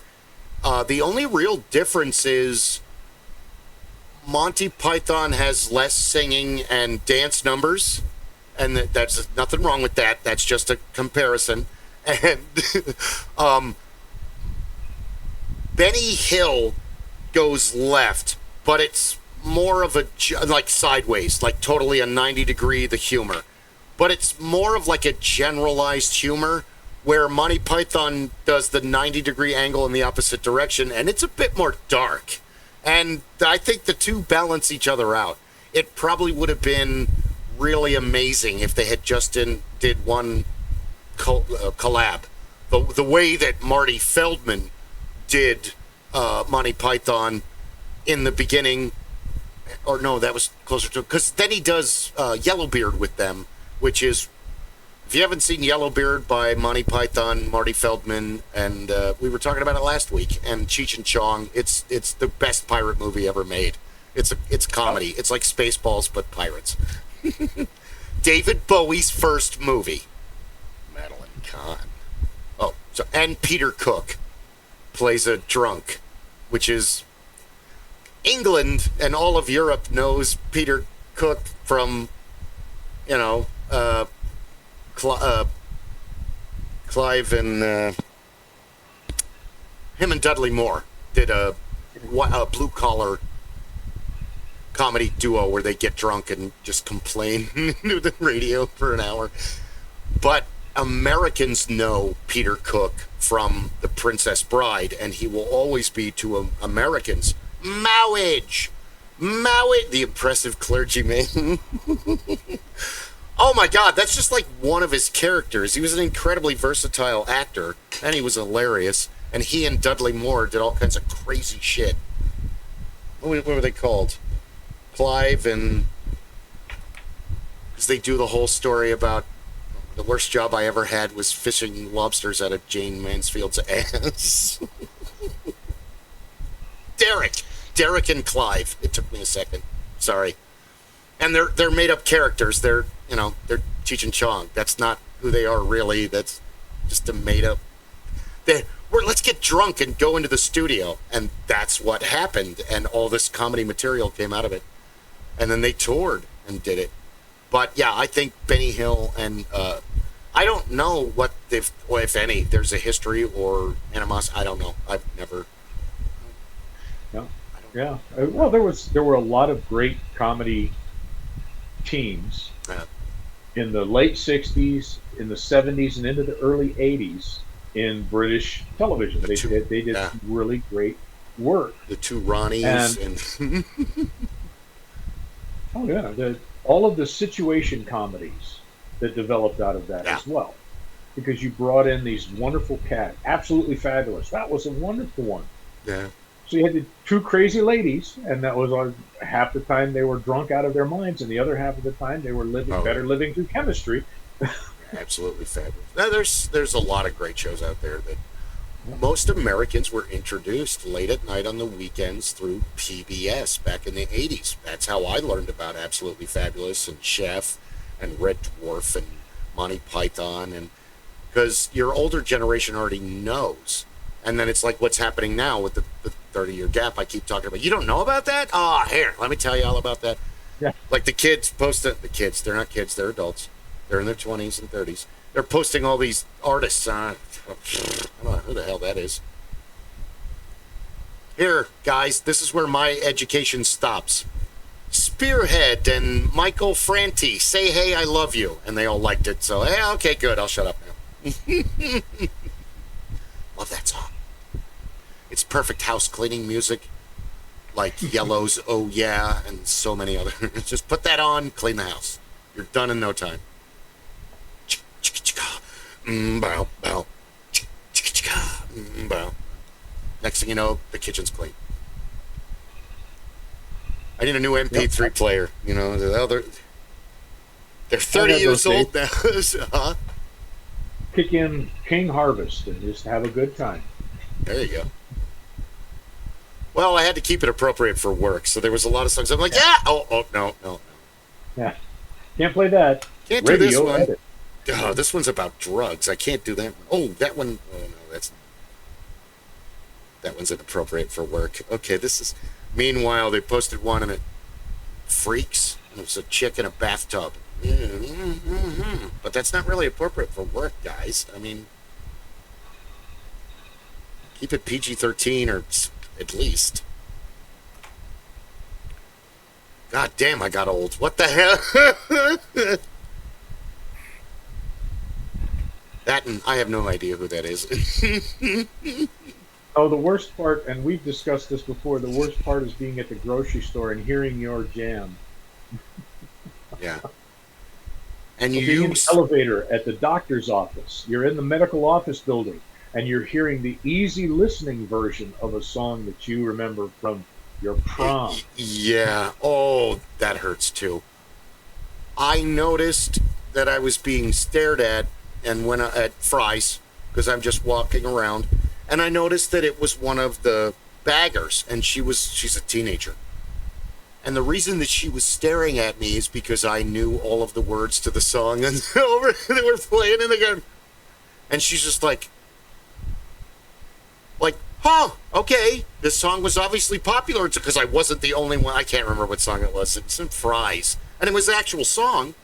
You know, it wasn't like the Muzak version of it. Do they even have Muzak's still a thing, right? Oh, I'm sure it is. I mean, you still hear it from time to time, depending on where you go. If you're in a hotel or if you're in, like I said, medical office building, some of the hospitals. Yeah. If you're in a elevator and you need to hear the Muzak version, it's Shout at the Devil by Motley Crue, or perhaps The Trooper by Iron Maiden. Yes. I have multiple times broke it down in the grocery station or grocery store. Bye. I'm gonna be a fool for you. Oh no. Oh yeah, Backstreet. I wasn't a fan, but it was a sign of the times. Yeah. Yep. If you do comedy, you have to stay either way old and be a relic joker, or you have to do your best to keep current. I'll stick with relics. I had a difficult. Isabel likes to ride with Papa because Papa still listens to heavy metal in the car. You listen to heavy metal all the time. Love it.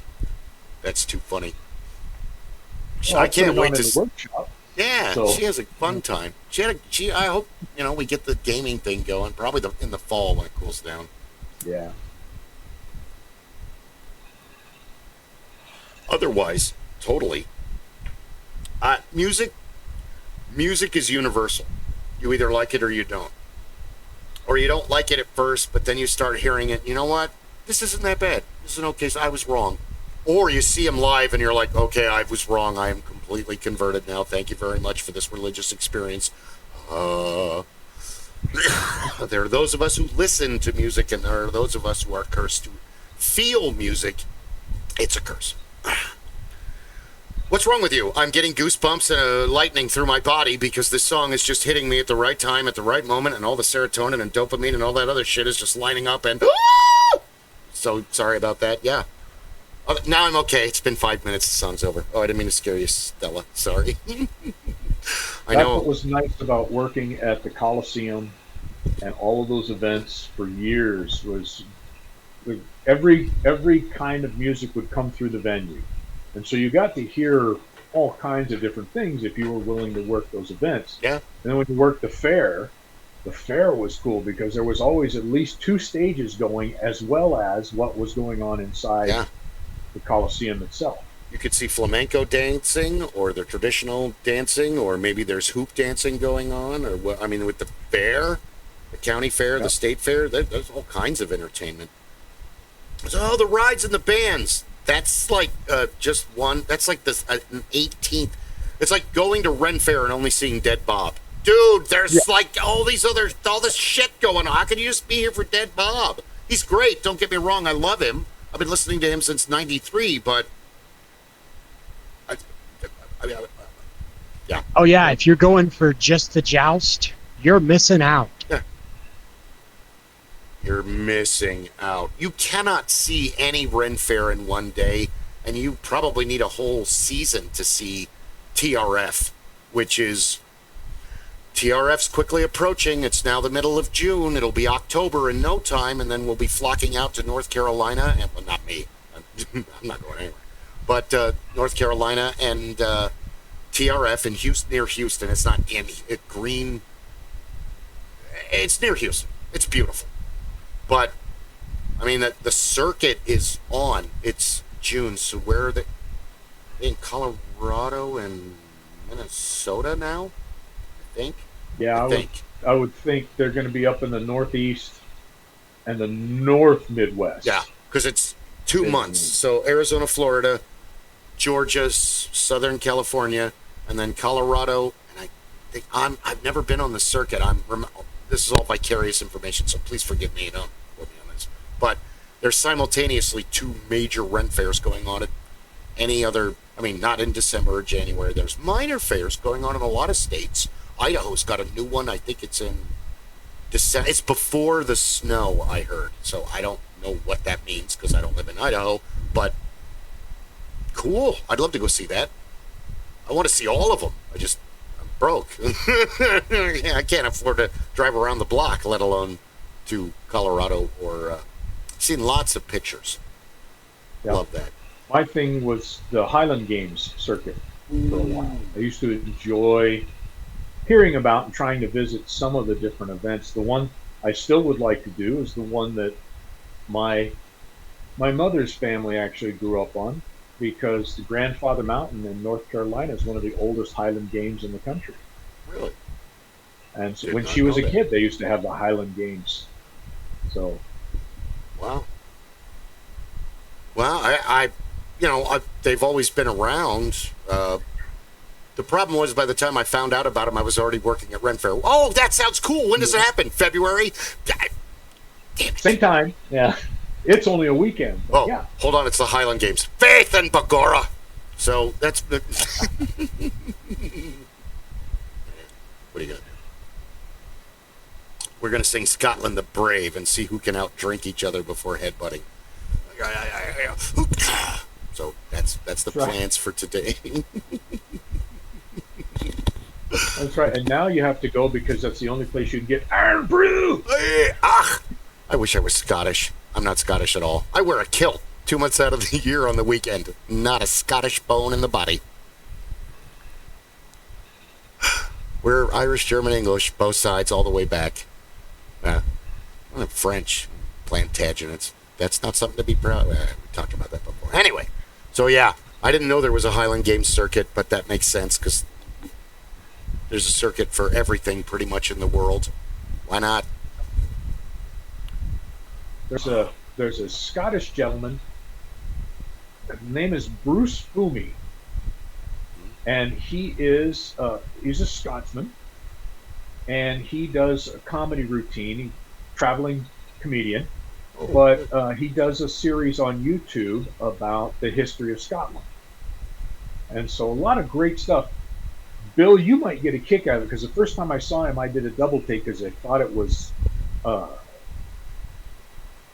I was sitting there, and all of a sudden, it was like, holy shit, that's Paul.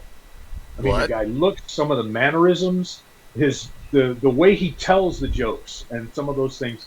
It was like, this is I remember Paul speaking in a similar fashion when he was explaining things and throwing in a little barb here and there and things like that. Yeah. Well, this could be interesting. Yeah. Well, like anybody else, you've got different versions of yourself to meet different people. Yeah. But when you were just like hanging out with Paul, well, you've got to include every 10th sentence to start out with "fucking hell," and then it's not Paul if that doesn't happen at least 3 times in an hour. Oh yeah, and it's not just him; it's the whole family. God. Oh, sorry. Go ahead. No, I was just saying he's always got to point out, what the hell's the matter with you? Yeah. What? What was it? Kelly Man, and then I would hear, a backhanded compliment. What the fuck is? I miss hanging out with the family because Timmy did that too. And fucking hell, what did? It's good that Americans don't say that, but I miss hearing that in Cockney accents in conversation. I did contact Theo, and I said, hey, I've still got 2 tubs of your uncle's guns. And he's like, Nerf guns? And I'm like, yes, those that he had painted. I would like you and your family to take them because this is Paul's artwork. Some of them need to be touched up because they got banged around in the last decade plus, but his art, and even though he taught me, our art styles are completely different. So, and I think that they should have them. There's no, I got enough of his personal items, his everyday stuff, to give to the kids. So I don't, and I got the whatchamacallit. I got a lot of his stuff, so I don't need, I don't need to hold on to these guns too.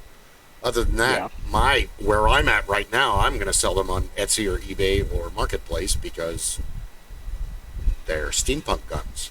They were Nerf guns. Some of them probably might work. I doubt it, but they're costume pieces. They're for cosplay. They're proper costume accessories. 2 weeks. 2 weeks. 2 weeks. It's a very short window. Bizarre. That's a very short window, sir. We're going to have to kick it into overtime. And I got to spend 8 hours yelling at people that can't hear me. No, it's your insurance provider! All day long. So, because, what? I think most of them are just fucking with me. But that's okay. If I had nobody to talk to all day and somebody was nice and had a sense of humor, I'd fuck with them too. I had one guy that came out swearing and yelling at me and this and that and that and that, and then he did a line from Henny Youngman. So I let him know. And then he said, no, Rodney Dangerfield. And I said, and Rodney Dangerfield, but mostly first Henny Youngman. And then we talked about Henny Youngman for 4 minutes, but mostly Rodney Dangerfield. I'm telling you, my neighborhood's tough. I bought a waterbed, and there was already a guy at the bottom of it. My neighborhood's tough. Every time I close the window, I hear some guy scream because I brought the window down on his fingers. Stella, come on. There you go, baby. I remember those days when I was doing Medicare. You get those folks on the line, and you could make that connection, and they were happy as could be. Yeah. If I have time to make the connection, I can talk the people into the free, it's provided by the insurance provider. But, with a 4-minute window, dude, this isn't a warm list. These are strangers that have no idea why I'm calling. It's going to be longer than 4 minutes. You've been on that call 12 minutes. Yes, we've talked about just about everything, and if I had another 5, I could probably get him to say yes, but now you're giving me pressure, and I don't like that. I'm not a salesman. I'm a customer service. I mean, I am a salesman, but not for this job. There isn't enough commission. But I will try to help people, and since, this is what, now. But, yeah, I'm always amazed how people come out swinging when they can't see you or be around you physically and they only hear your voice. Some guy asked me, it was today or yesterday, what I was on. I'm like, what? You're too happy. You're too up. You're too, what is this? Are you on something? Just coffee. So then he laughed for a while, and everybody at work thought it was funny, and then we talked about espresso for another 10 minutes. Okay. So, it's good and bad. But yeah, anytime I can trade Rodney Dangerfield jokes with somebody 30 years older than me. Started using 4-letter words as sprinklings on the conversation. Oh, you didn't get him. Did you hear the beginning of that conversation? And he went away and he came back and he's like, that guy came in hard. That's why you have me here. So that the girls don't have to handle that. That's right. My job is to keep this person as a continuing customer. Yeah. You have other people who you have as the killer salespeople. My job is to keep the lights on. What's going to happen is what's happened before. The last time I worked for CVS, he'll call back because I made a connection and an impression. And now they'll be like, huh, because customer service isn't dead. It's just been turned into sales. And that's unfortunate because the two should be partners. Parallel simpatico. And they cross sometimes. But for the most part, I like to upsell. I like to give you the, why are you doing this when you could get this? I mean, you must have a reason. I don't mean to pry, but, and that's, I found a better, I have a more, well, I'm unorthodox, but I get results, and most corporations do not like that, and they show me the door very, very quick. That's why I've had 100 jobs since 14, because when you're young, you're taught to tell the truth and to do what's right and to be a good person and all of that. And that at work gets you fired. Telling the truth at work gets you fired. That's not like, oh, me. That's across the board because I need you to tell me what I want you to tell me. I don't want you to tell me the truth. And it always makes me think of Lionel Hudson's The Simpsons. There's the truth, and then there's the truth. I miss Phil Hartman. We lost a true legend. His wife shot him in the back of the head and then killed herself. It was a terrible scenario. It was shocking. And shooty, too. Oh, yeah. That was bad. It was shooty, tooty, fruity. Yeah, he was on news radio at the time, I think, because I was watching news radio. That's where, what's his name got his start? Joe Rogan. There was only one problem with that show. That show had only one problem. Andy Dick? Yeah, well, you took the words right out of my mouth. Yeah, he is just terrible. I'm not a fan. And then the fact that, and the fact that, dude, John Lovitz beat you up. John Lovitz now, not John Lovitz in 1983. You need to reevaluate your life. I am a huge John Lovitz fan, but he's an old man now. That's the ticket. I still use that, and nobody gets it. And that was one of his signature lines on Saturday Night Live. One of his recurring characters wasn't that the con man? Yep. Yeah, that's the ticket. You always had the angle. Yeah, because he and my other obviously master thespian, that is just a brilliant. With him trying to play Santa Claus and Phil Hartman being the sleazy, like Macy's. No, Santa Claus loves children. It's one of the most brilliant sketches that you only see at Christmas time. And for good reason. But they were such an amazing duo. Well, all of them. They all got along well. He was Uncle Phil.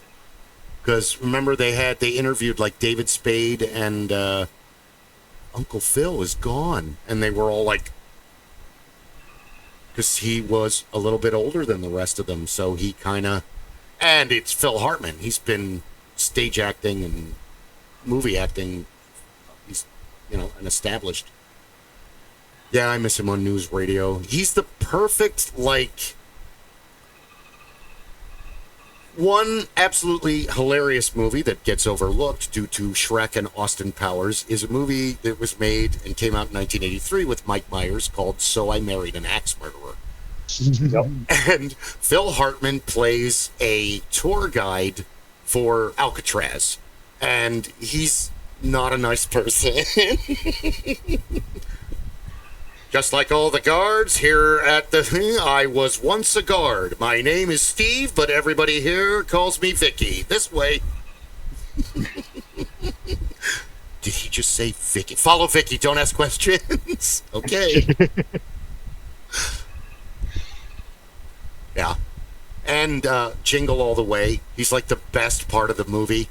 Because he's on that fine line of sleazy neighbor trying to sleep with Mrs. Tom Hanks, but...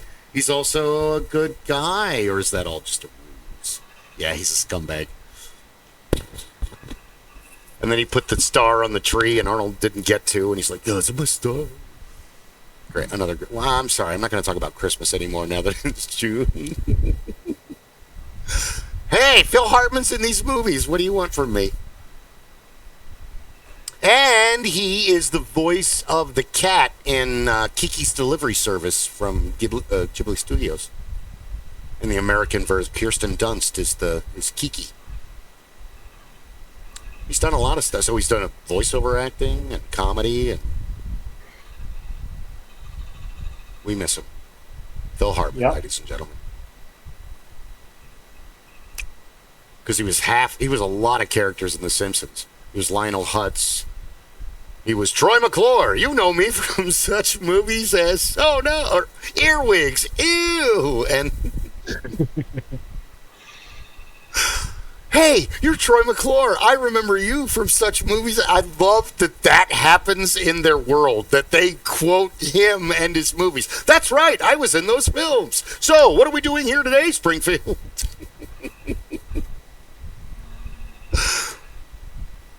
Because he's like the perfect character actor that's like the main character that's just like that dynamo that gets stuff done. So like meeting him in real life would probably like that. Probably like a Mickey Rooney or a James Cagney kind of character. And I was like, okay, let's go do it. You don't know anything about this.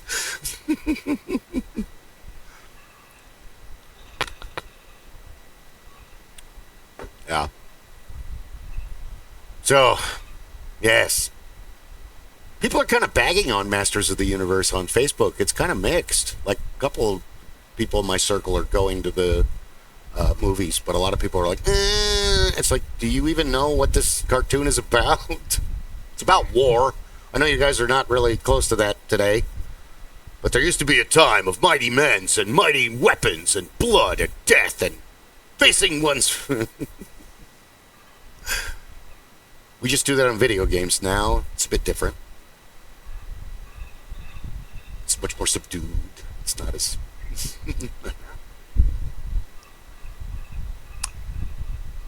Yep, everything's first-person shooter now, so I can pop you and then turn to the left. Yeah. Our biggest threat is lag. Oh, how we hate it. And old computers. It's okay, girl. I love you. But this is, I think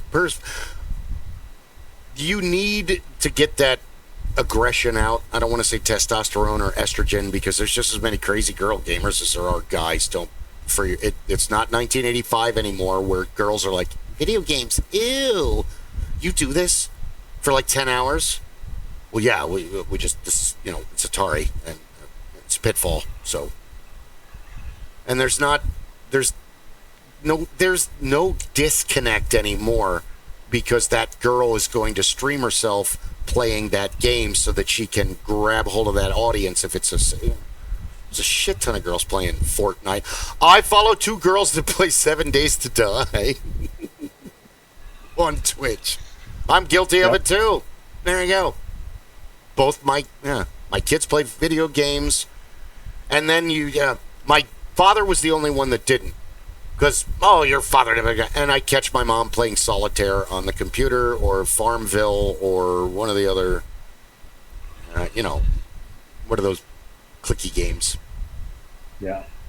So it's universal. It's in our culture now. Kids get handed tablets at 2, and it's that Bo Brummett. Welcome to the internet. Have a look around. It's a dangerous place if you don't protect your children. It's a dangerous place as an adult if you don't know what you're doing. This woman loves me. That's some guy in China. You do know that, right? He doesn't even type like a woman. That's an Indian gentleman who unfortunately is being held hostage in a Malaysian call center. This is Mohammed in Mumbai in level 34 of this office complex, where he just kind of comes and posts on Facebook to get you into an argument. He's got more personas than we have days of the week, because it's easy to just grab one, copy it, give it a new name, and off you go. And now it's the AI bots that want to argue with you as they have hallucinations. I'm so good at arguing with them. Olympic gold medal level. That's a bot. Well, I got nothing else to do right now. I can waste 3 minutes.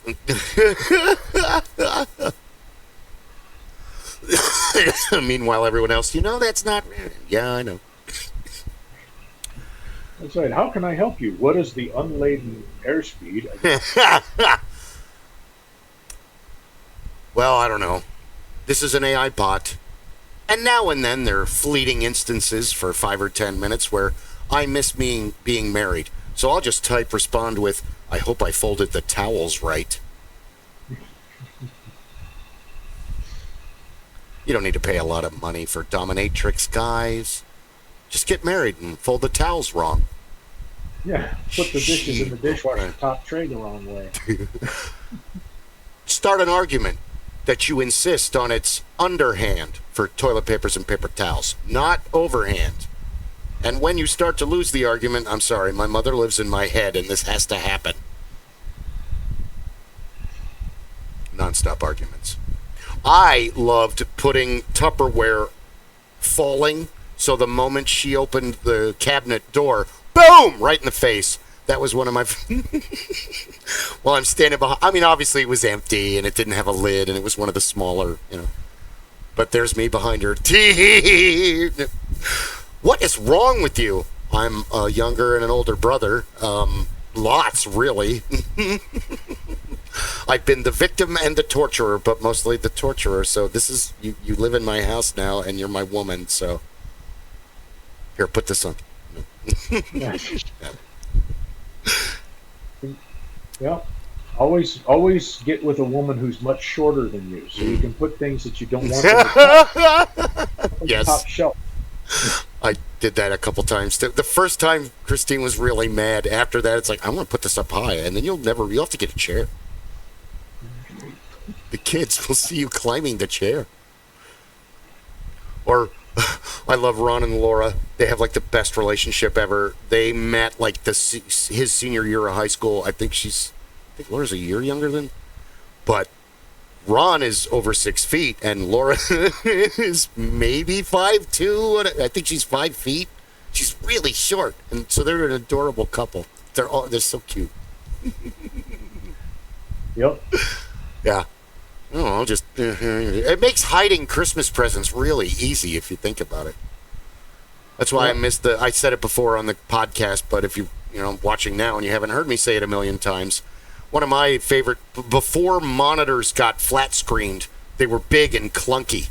And she used to have her monitor over here in the corner, so I would hide birthday gifts and Christmas gifts behind her monitor. So it's like you've been staring at your gift for months. You just didn't know. She's not going to clean behind it. I have to do it, so I'm the only one who's going to monitor. Now and then I come up with a good idea. Most of the time I'm a moron. There you go. Learning. I'm learning. I'm a driver. I'm a winner. Things are going to change. I can feel it. What's the man's prayer? I'm a man. Man, but I can change. If I have to, I guess. I guess.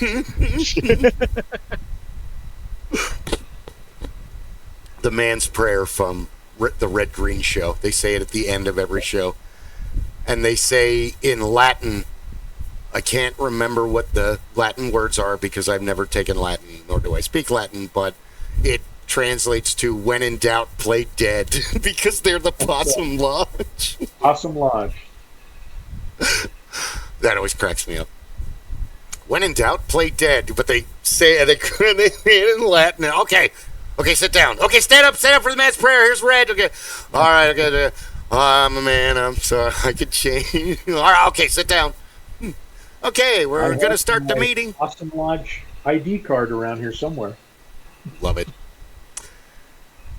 I had the man and woman come. I started talking about this an hour ago, but ADD took over. I apologize. We're going to segue and let that boomerang hit you in the back of the head because I had to sell my record collection because desperate times, desperate measures.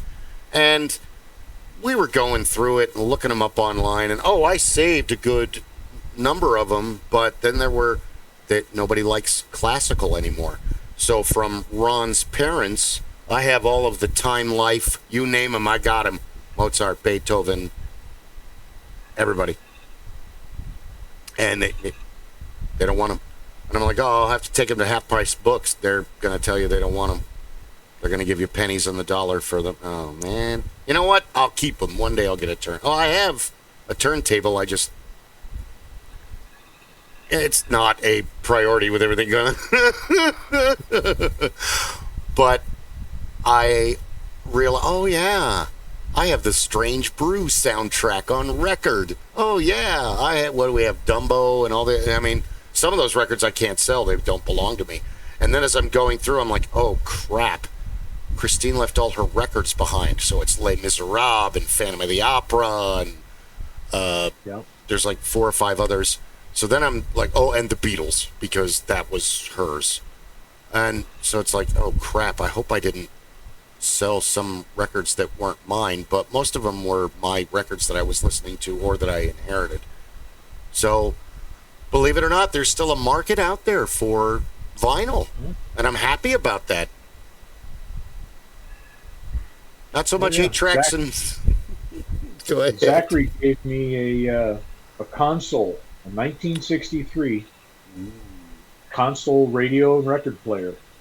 Somebody in his neighborhood was getting rid of it, and he asked me to come over and take a look at it one afternoon with him.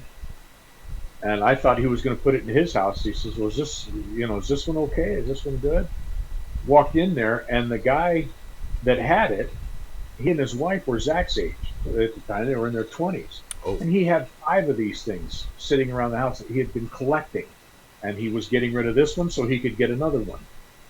And we brought it back to the house. That's the one that sits in the cigar room now. And radio works. I use the record player. I have the original bill of sale that the guy had from 1963, and they paid $600 for it in '63. Damn, that was quite an investment. That was like a car in '63. Yeah, it was.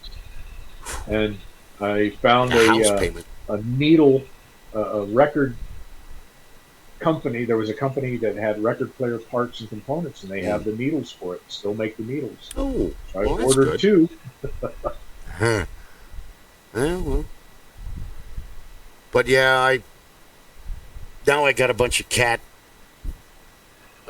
real estate. Now they can sit in the bookshelves because that's what they do anyway. Take naps in there. I mean, I'm not using them. I'm not listening to them. And it was all records I had started collecting when I was preteen and teen, so it was all... Oh! Guns N' Roses, Welcome to the Jungle. I never took the sticker out of there. That's still good from 1990. Appetite for Destruction. I lost a lot of my records in the divorce because they needed to go to cover the cost of the divorce. And then it's unfortunate because I had things like, I had an original Quiet Man soundtrack vinyl I had a bunch of John Wayne soundtracks in there. I had a bunch of old records and stuff. I had original first pressings, Nat King Cole and Johnny Mathis and all of that stuff that I had inherited. So, but a lot of it went away, unfortunately. It's been humbling. I took a bunch of nothing like taking a bunch of stuff to the pawn shop and they're like, no. Wow, you're not gonna even. No, I got like 5 of those tile cutters. Look, I'm like, oh yeah, you're not lying, are you? Oh, that's a nice one. Better than mine. Anyway, so then then the record thing. Oh, these are gonna be worth money. I didn't want those. And then okay. Ooh, this is an original You threw it like okay. You know your business. So that was, I got the cash. The mortgage is paid. Everybody's happy. For now. I found when I was looking for albums that every once in a while they would have the swap meets, the album, the vinyl swap meets. Yes. And I would go to those. The Italian American Club, they would have one, and they would have one at the Romanian church, and they would have one at someplace else. And go show up and you find all kinds of interesting stuff in there. And some of the prices surprised me, not because they were more than I thought they would be. They were a lot less expensive. Original Nina Simone album still had the cellophane on it. It had been opened up to play, but still, and I think I paid like $6 for it. Like, wow, okay, I can get more records than I thought today. Yeah, really. I love going to old records. Well, going to a record store used to be great. You spend hours. Oh, I never heard of this guy before. Who the hell is this? Oh, he used to be in this band, and I heard of them. Oh, he's the guy that left, so the other guy. Okay, so you get a lot of that with music. I miss Tracks and Wax down on Central. Go in there. I went there once. And you could sit there. I could go there and spend hours. The ex-wife didn't care for it. Circles replaced that one, and that was a big record store for a while. And I don't think that survived the Zia rise and collapse, because I think Zia's down to like 3 or 4 stores now, when they used to be. There was one at the corner at 40th Street and Thunderbird at one point. In fact, it used to be you went to Tower Records first to see if you could get it. Yeah. And if it wasn't at Tower, then you went to Zia's because somebody had traded it in for something else. Somebody somewhere. Yeah. Someone somewhere that worked. Oh. Yeah.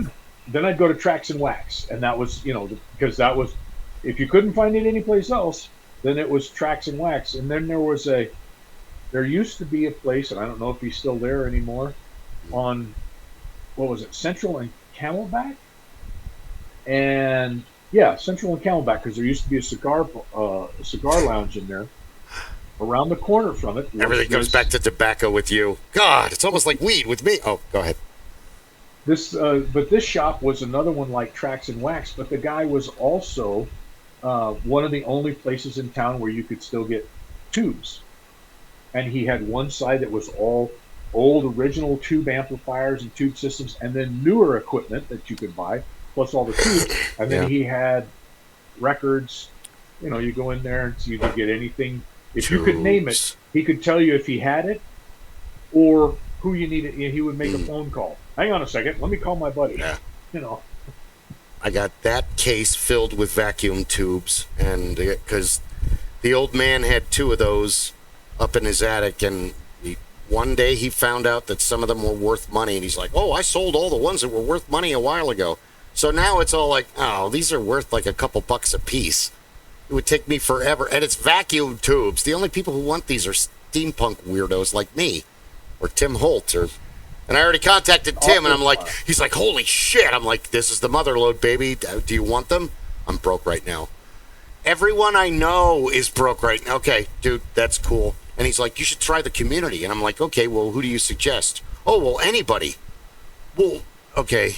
I mean, thank you. I was hoping for a lead, but talk to John. He'll be great. See, a lot of the audiophiles are still big on tube amps. So depending on what the tubes are and what they fit, the triodes, those units, right now, most of the ones that I had been seeing when I was looking over the last couple of years, a lot of this stuff still comes out of Russia. Really? Or Eastern Europe. And so it becomes interesting to sell try them and get your their hands tubes. Sorry, what? So, well, they're still selling them here. There are a lot of people that still enjoy that, but again, it becomes a narrower group because these are the people that really want the tubes because they still have tube amplifiers, or they're buying new systems that use tube amplifiers because they want that high-end system. So if you think about it, a high-end audio system that is all solid state, you can start at $1,000 and go up to $10,000 for a solid state. Sounds just high-end, very nice. Yeah. When you start looking at tubes, a tube amplifier, 20-watt tube amplifier can start at, $3,000 or $4,000. Where if you bought that in a solid state, oh, you got $20 here, have a good time. So the tube stuff is now considered to be, that's very, very high end, very high quality. Really? So it might be worth a look on the Weird Wide Web to see what's out there and who might be interested. You've got a box. If you could tell them, well, I've got T127s and T14s and these and those, that, the other, and this one. And what ends up happening is somebody goes, oh, shit, I'll take the whole box for $200. Okay. Sold. You want it? It's yours. Yeah. Get it. I owe everyone money, so yes. No, I've got this box and this box over here. I could open that, but it's all tubes. But this one, all tubes. Yeah. And this box is half full, so it's up to here. They're new old stock, basically. Yeah. Hey, where are you going? So somebody's going to be looking for that tube for their equipment. Well, the old man was a TV repairman in like 68. Right before he worked for Pierce Phelps and a couple other places. How about this book? I wonder what that's worth. Tube Handbook. Holy cow. Oh, wait. That's... Why in the hell am I trying to read something without my eyeballs? Hold on. Okay. Tube Substitution Book. What year is this? Holy moly. Didn't even say. No, not even Roman numerals. Oh, jeez. This just jumped out at me. Yep. Tubes. Do you have the tubes? Or, of course, every time you say tubes, all I can hear is Bender on that episode with Sigourney Weaver. Tubes!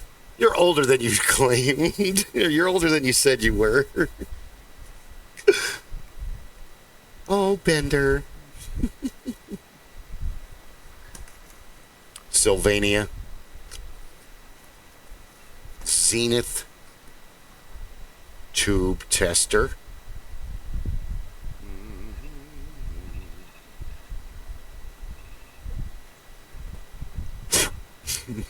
Authentic Dust.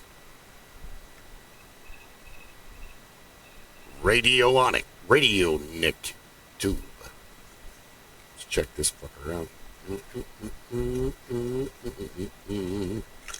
Ow, it's all hurty. I'm sorry, Dave. I can't do that right now. Yep, there are a lot of folks still out there buying and selling too. They're just doing a quick look up to see what I can spot. Seems like there's still some value in what you've got there, my brother.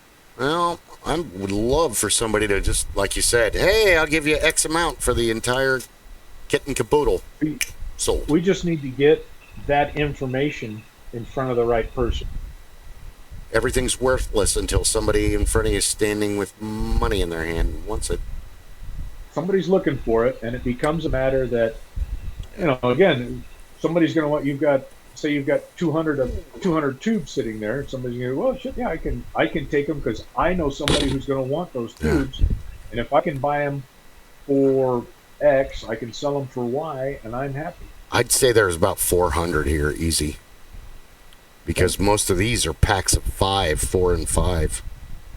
And I looked up the Sylvania tubes at like $6 for a pack of 5.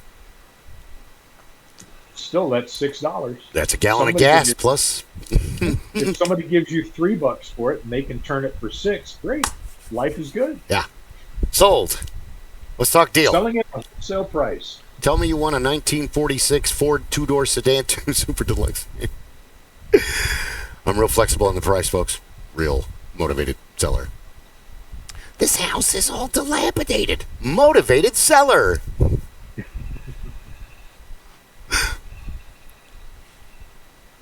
It's in the middle of nowhere. Remote view.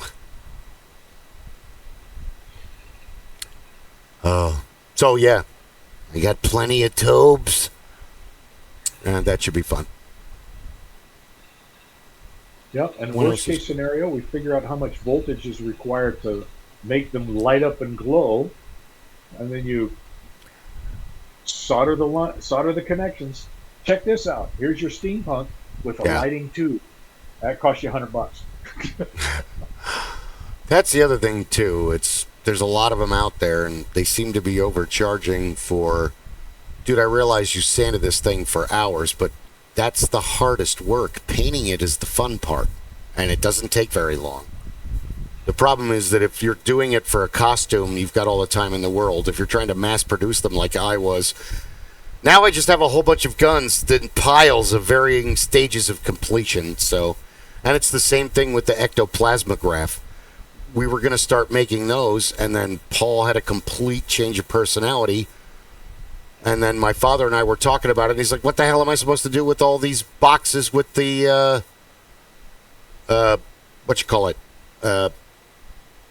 theremin? And well, I'll keep putting them together, and I'll sell them online. So that was, I don't know what happened to those, because they had to clear everything out of the garage to do the roof, and it wasn't put back, and I don't know. I never got a chance to go through, and one day.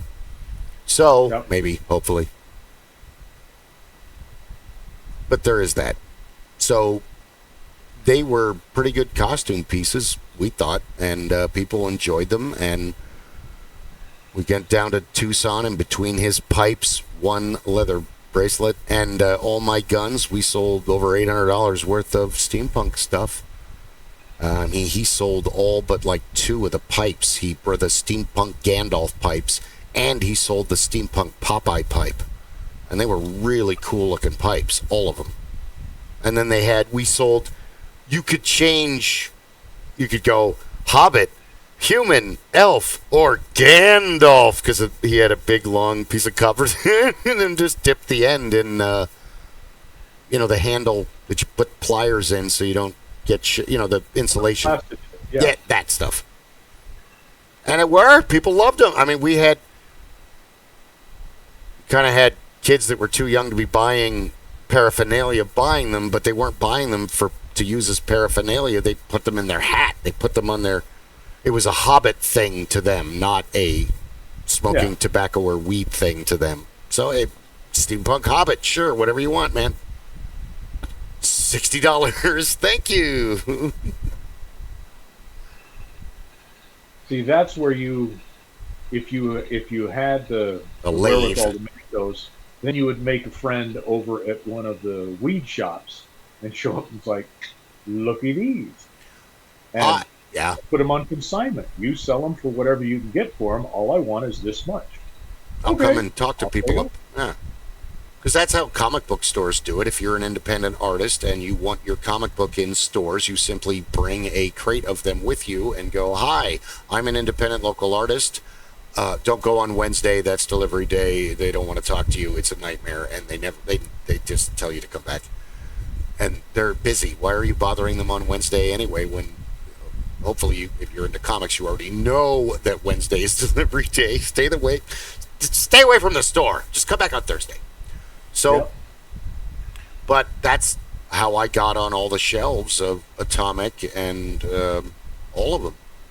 There was only 2 guys that told me no. And back then in 2009, the independent comic thing was booming. There were dozens of guys at the Comic-Con. I can't even remember them all. There were so many, and most of them had really awesome ideas. Yep. Maybe we can put that back together. That's the way Charlie got a lot of from his cigar house. He got a lot of resorts, or the golf resorts, the high-end resorts that were interested, because he would walk in and say, well, these are my lines, but I'll go you one more. Let me go ahead and offer you a branded cigar with your resort on the cigar band. And you don't have to buy boxes from me. I'll come down, we'll put 3 boxes in your humidor, and you sell them. This is what I want for each one. Whatever you can get for them above that, you keep. Yeah, that's a good deal. Pay for what you sell. Yeah. And then he had a number of the resorts that were like, well, yeah, this is we love this idea, because they don't have any money invested in it. But when they start to pick up and they start to turn over, then people get excited about it. Then you can start saying, well, you did 3 boxes last week. Do you want to go with 5 boxes this week? Well, we kind of, we're haunted house and Ren Fair guys, so we kind of put the spin on doing a signing at a store. I mean, we're nobody. So who are you? Well, I'm with Worldwide Villains. I'm Bill. I'm the head writer and the CEO and a bunch of other meaningless titles for a made-up conglomeration. Say, oh, well, what's your comic book? Well, it's Kurt's story, and it's Major Crush Hazard. What does he do? Oh, he's a villain that can talk to metal. What? Oh, yeah, he's a villain that can talk to metal, and he, and we tell him the story. He lives in a junkyard, and he works and lives at this strip club for plus-size women called the Pork Factory. And then guffaws of laughter would happen at the ruckus. He's on the move. Is that what that crash was earlier? Is he? He's a good boy. Sometimes. Most of the time. Ruckus. He's right there, staring the camera down. Is that me? I'm looking at me. He's a little guy. But yeah, and then it was so funny because I'm like, I told him, I'm like, dude, we're going to get yelled at by women. They're going to hate us. This plus-size women thing where the strippers are dressed as, they have little pig outfits on. We're going to get letters. We're going to get, just the opposite happened. Women thought this was not funny, and they thought it was empowering, and they thought it was great. And dude, one of these dancers is named Haagen-Dazs. Okay, this is a total slant. They didn't see it that way. They saw it as we were like body positive before that became 10 years before that was a thing. So, sorry, I didn't mean to cough while you were talking.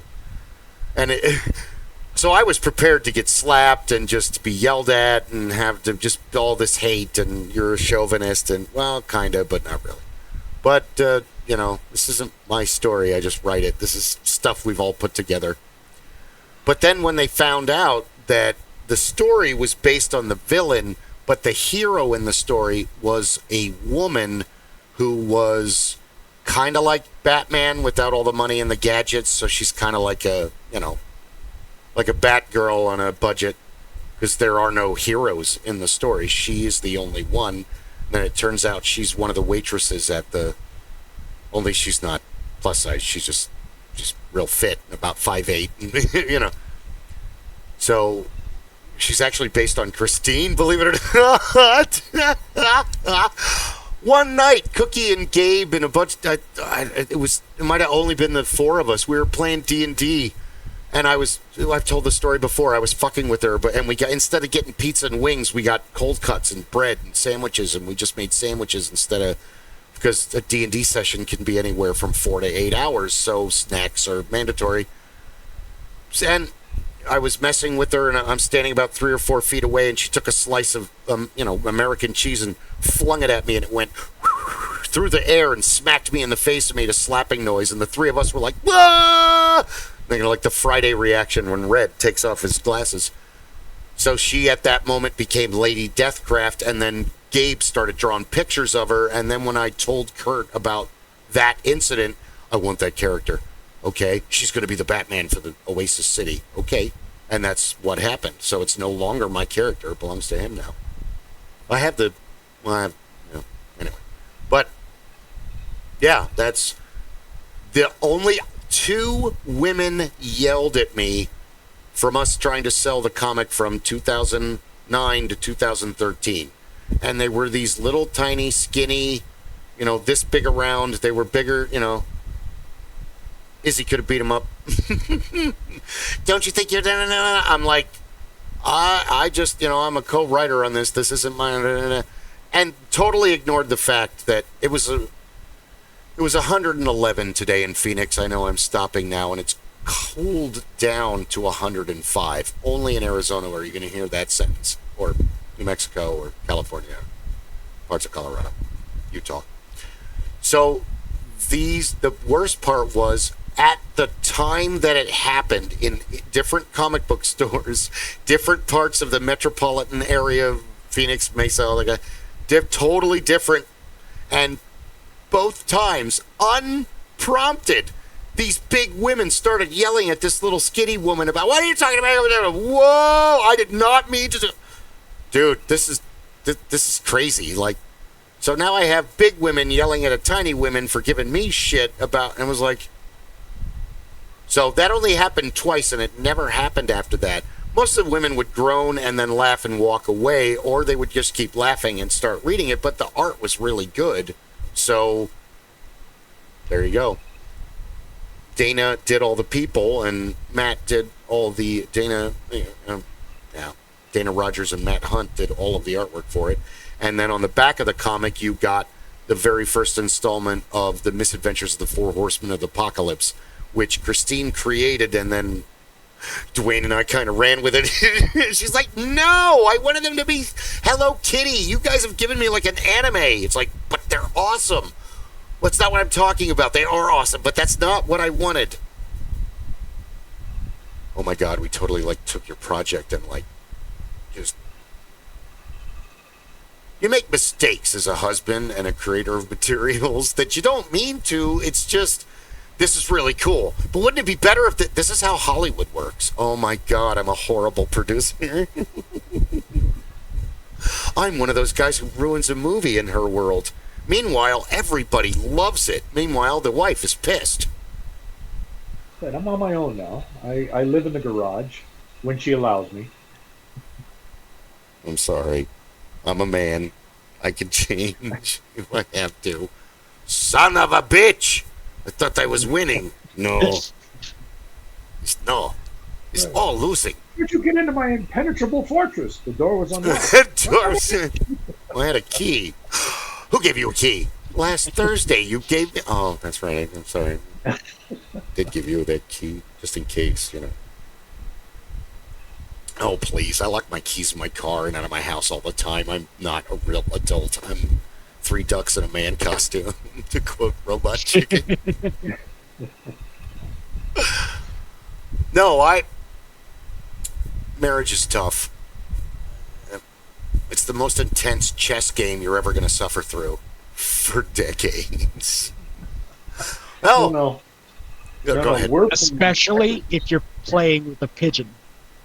Right. Remember now, as men, we're playing checkers. They're playing some kind of 3-dimensional chess without rules. True. With made-up rules. They're playing White Wolf, all of the games. I'm a vampire now. Wait a minute, you were just a werewolf. That was yesterday. You weren't paying attention.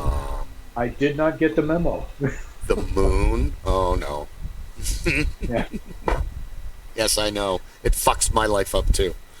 I'm here with you on the planet, remember? That and the sudden awakening in the middle of the night. You cheated on me! What? You cheated on me! I had a dream! I'm going to be out in the living room sleeping on the couch. You know what? Why don't you come get me when you're awake? I am awake! Most of you is awake. This is the equivalent of... Sleep arguing is just like sleepwalking. It's the same... You told me this last night. I don't even remember telling you anything last night after I love you. Yeah, that's the last thing I remember. Then I was in my mind, but I was asleep. But I was having a whole theoretical conversation about...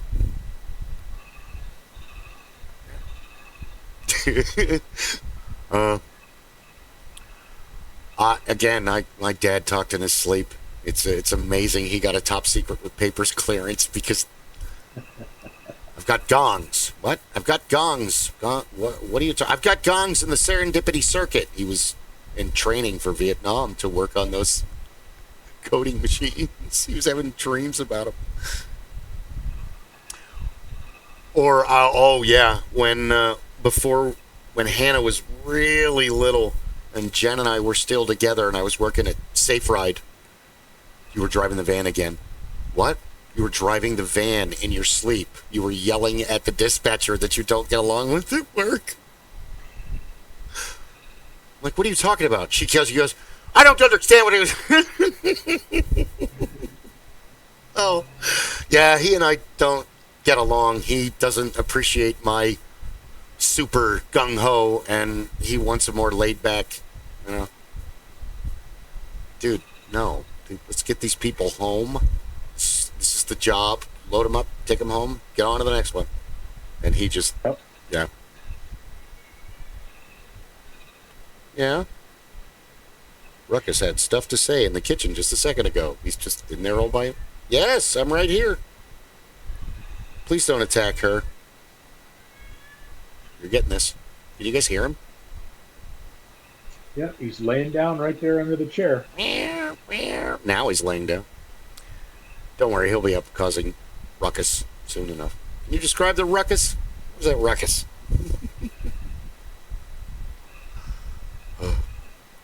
They're brilliant. So yes, it's cooled down to, it was 111. Oh man, that's brutal. It's 104. So.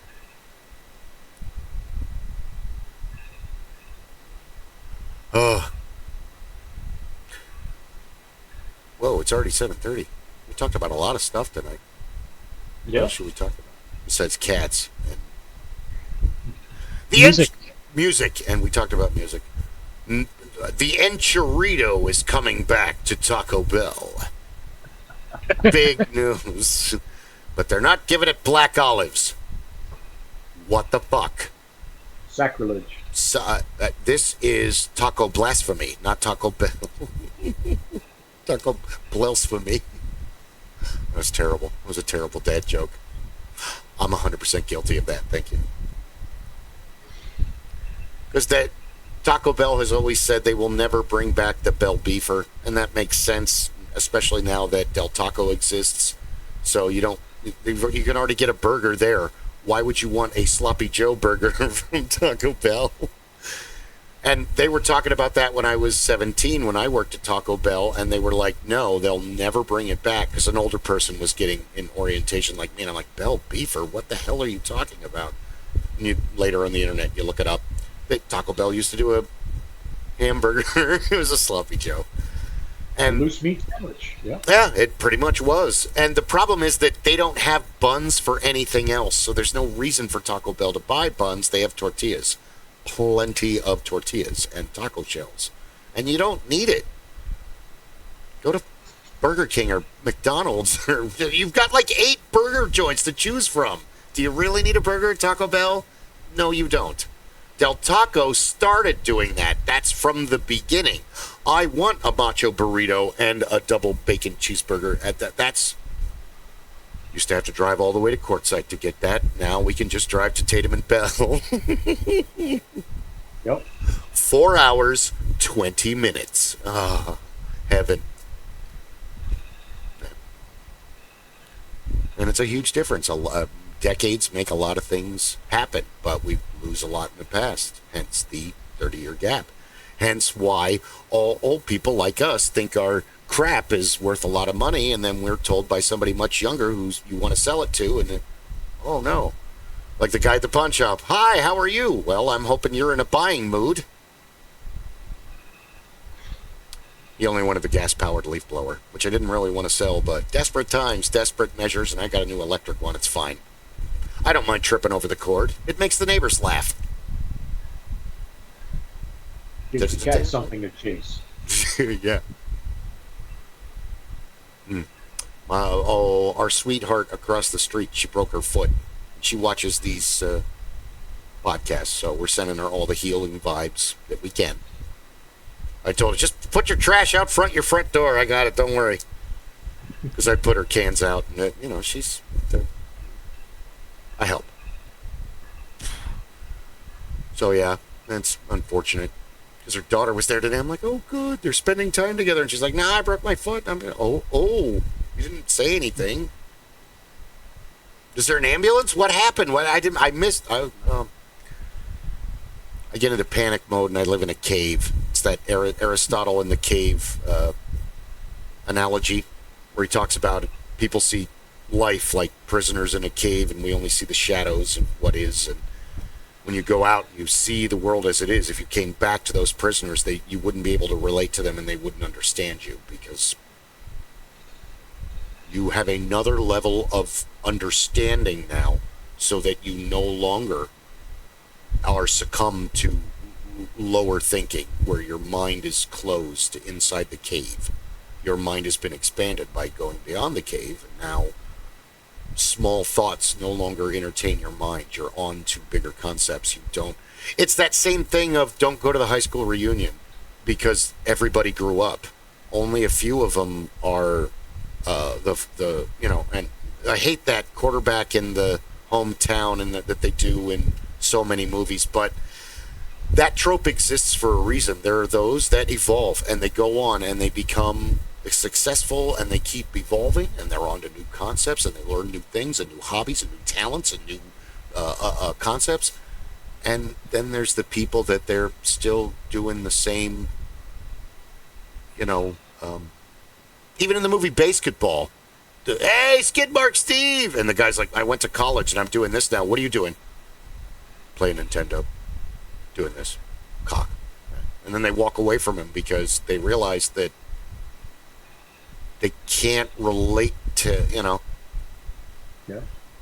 Unless you're one of those Goodwill Hunting types and you, knowledge just comes automatic. And then when you do have access to libraries and study materials, you take full advantage of them, where another person would just kind of cast them to the side. Okay, well, one day I'll get to it. Because it takes a certain level of tenacity to gain logic. You have to read a bunch of books. You have to fuck up a lot and have a lot of terrible experience to learn. Oh, we don't do that. I've seen that before.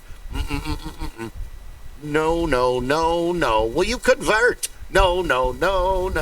So, I'm no psychologist, but oh man, I almost became one when it was in a little bit into community college where Clay and I were talking about it the other day, where I'm like, I get way too personally involved in people's lives. I'm going to get in a lot of trouble if I become a therapist. But you don't stop reading about something that fascinates you. The human mind is its own worst enemy. And we only kind of talk about it about the crazy people. No, it's everybody.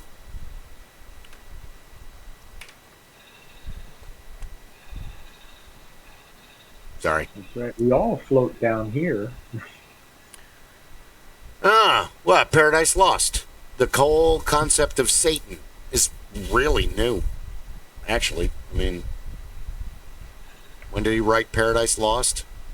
It was Morningstar. We were talking about it earlier. It was Venus, and then it became Lucifer, that's light in, I can't remember which language. It's not. Likely Latin. Probably. I don't know any other languages. I picked up words along the way. But it's totally a Christian. The Jews don't have a devil. It's just beyond God. That's just like interdimensional beings or some shit. Like even the golem. The golem is a mechanical creation with a spirit. It's still from the divine. Because there's no hell. There's no place to.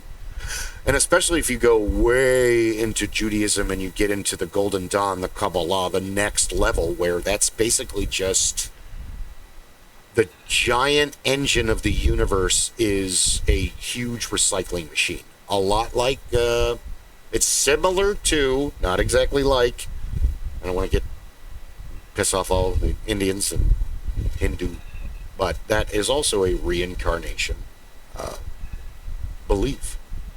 I mean, yeah, they have bad guys in their pantheon, but for the most part, it's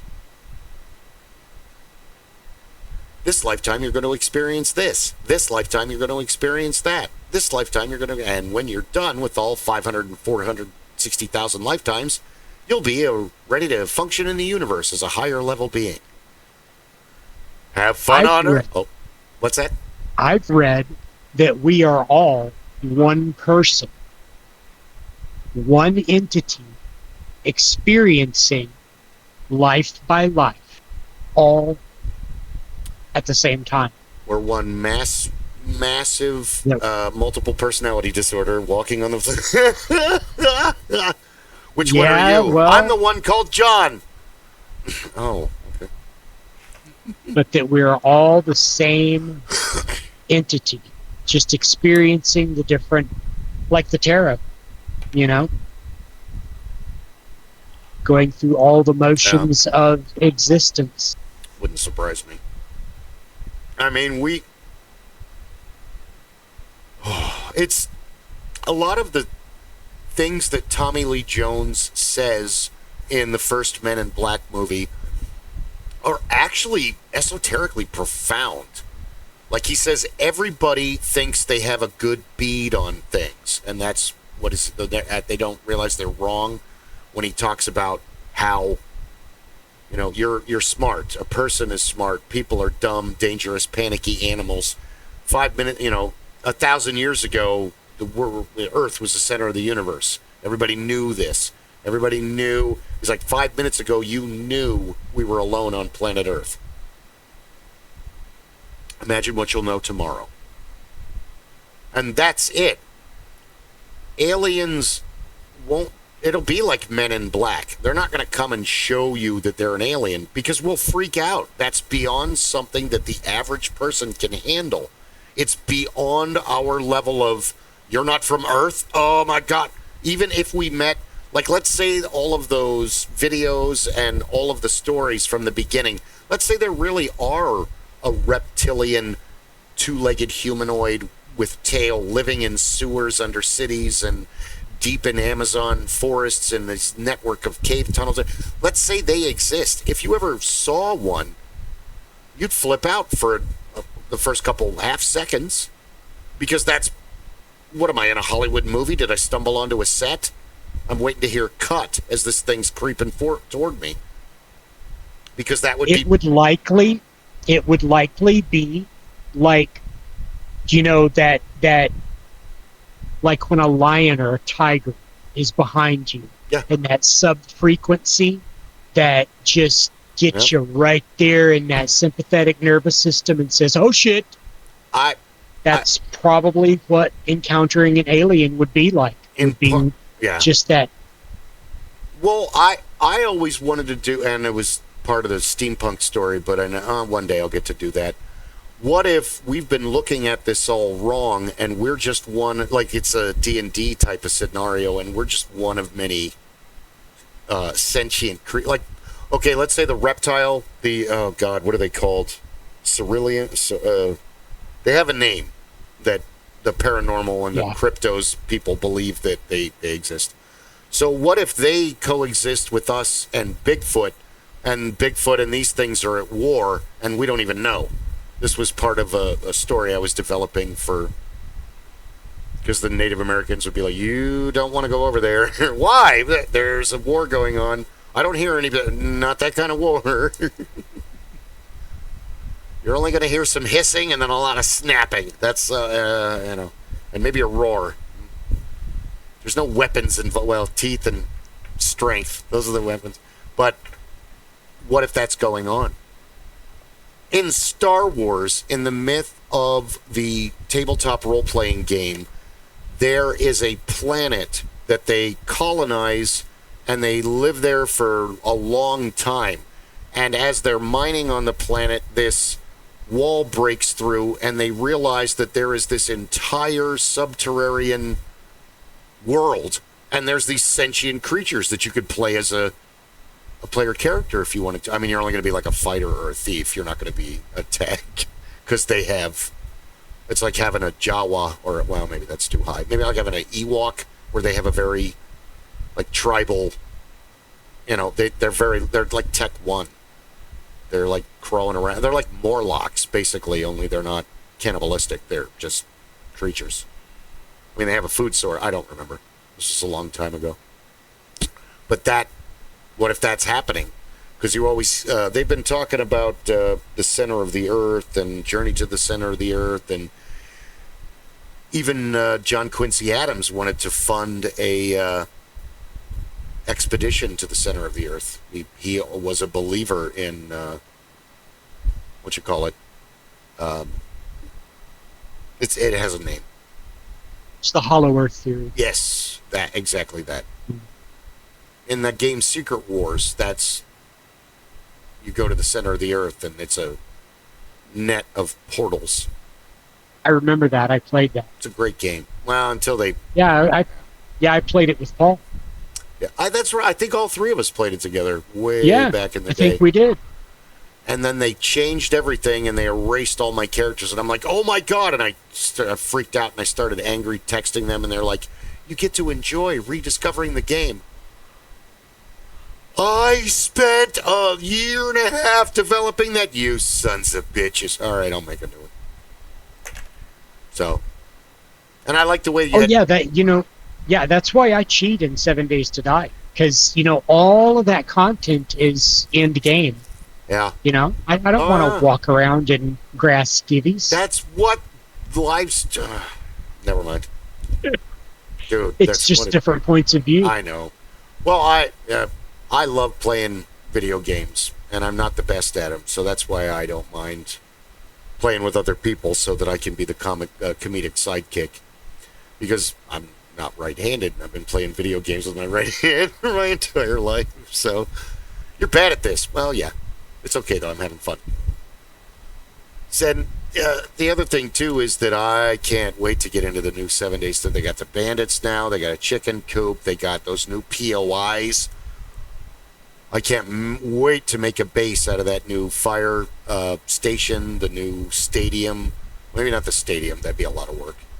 But there's a couple more POIs. I posted it on the council. Yeah, I like fire stations. Yeah. They're brick. They usually have a big parking lot for a garden. Yeah. A fence around it.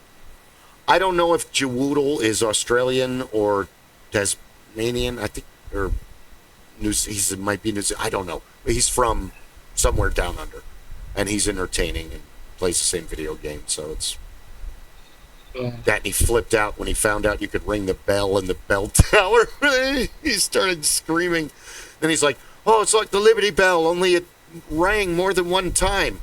Is that what you guys believe? No, it cracked because they wouldn't stop ringing it because they were trying to call... Oh, never mind.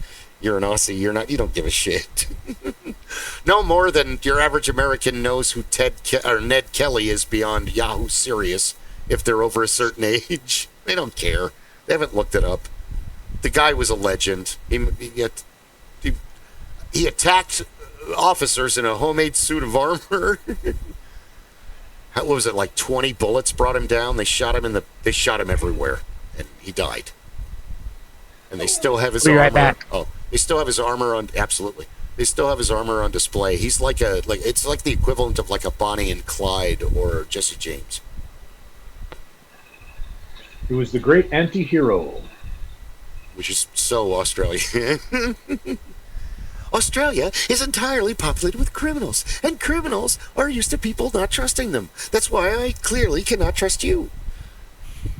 You have a dizzying intellect. Wait till I get going. The best part of that is that, I mean, it's a very simple game that just keeps evolving. and they've been, a lot of games get left to the wayside. Never, When's the last time you heard about Pitfall or Pong? No, I don't play that. I mean, on emulators, that's fun. But even in the, I haven't seen Pixels or Pixeled or whatever that one, where they play video games and there's aliens and stuff. That I'm unfamiliar. But Wreck-It Ralph was just awesome, and Wreck-It Ralph 2 was pretty good. Yep, those are all the grandchildren's favorite films. They love all of that stuff, and so I get to go over and say, what? Yeah. I watch Wreck-It Ralph every time I get a chance. There's something absolutely poetically beautiful about his, because he's a villain. He starts out, and have you seen it? No, I haven't seen them. I get to see bits and pieces. Yeah. Which one is this? This is Wreck-It Ralph. Okay, cool. I'll be over here. Yeah, tell them you want to watch the first one, and I was shocked. I went into it going, oh great, John C. Reilly and oh crap, what's his name? He's on The Rock. He's the tour guide. And then they find out later in the seasons of the show that he's actually like 100 years old or something, but he looks like he's 35. He has he's Fix-It Felix. He's the hero of the video game. But you have this whole arc because it's like a Donkey Kong, okay? So imagine if the movie starts out and he's in a villain's group at the arcade. In a search, again, he has to go through a search. I forget what game they're in. And there's like a therapist and a bunch of villains from other video games are sitting in a circle. Like a zombie and Santine from Satan's Hollow and, what's his, Zangief. Oh, just because Zangief crush a head like Sparrowegg doesn't mean Zangief is bad. So Wreck-It Ralph is dealing with the fact that he's a villain and nobody takes him seriously and he's never going to win and he's always going to be the bad guy. And then he tries to go home and he has to go through the surge protector and they treat him like, like he's... Name? Wreck-It Ralph. Occupation? Video game? And then when he goes home, he realizes that they're... In the video game, all of the neutral characters and Fix-It Felix are having a party to celebrate the 40th year anniversary or whatever of the real video game. And he gets up there, and one of the guys that's not the main hero guy's nice to him. He's never mean to him. But the rest of the Homelanders are very, very mean to him. And he ends up leaving, and then he has an epiphany, and he just leaves his game. And you're not allowed to do that. And then all this other story happens. So there's actually about 5 plots going on in the movie by the time you get to the middle part. Because Ralph is on his path long before he meets Vanellope, Sarah Silverman's character. And she has her own agenda. And Alan Tudyk's character has an agenda. And meanwhile, Ed O'Neill plays the man who owns the arcade. And they're like, oh no, Mr. Litwack, the video game, it's gone cuckoo. Like my Nana when we had to put her in a home. He's one of those kind of characters. And the kids just look at him like, what? And he's like, uh-oh. So he puts he tapes a paper out of order on the old viewing screen, like where you would see the video game happening, and the people, the characters that live in the video game are like a plague symbol appeared in their world, like plague, and they're like, oh my god, because this is death in their world. The game is so time expansive that they're in the Pac-Man game, the original Pac-Man game, having the villain support group, because when Ralph is leaving, he grabs the cherries And as he's in the Surge Protector, which is a neutral area where all the video game characters, it's like a subway. It functions like a subway or a train station. And he looks over, he's like, oh no! And you see Qbert and a bunch of the villain characters from Qbert. Lost game, please help. Oh, you guys are unplugged. And he starts talking about it, but it really doesn't, if you don't know who Qbert is, you don't know that he went to the wayside long ago.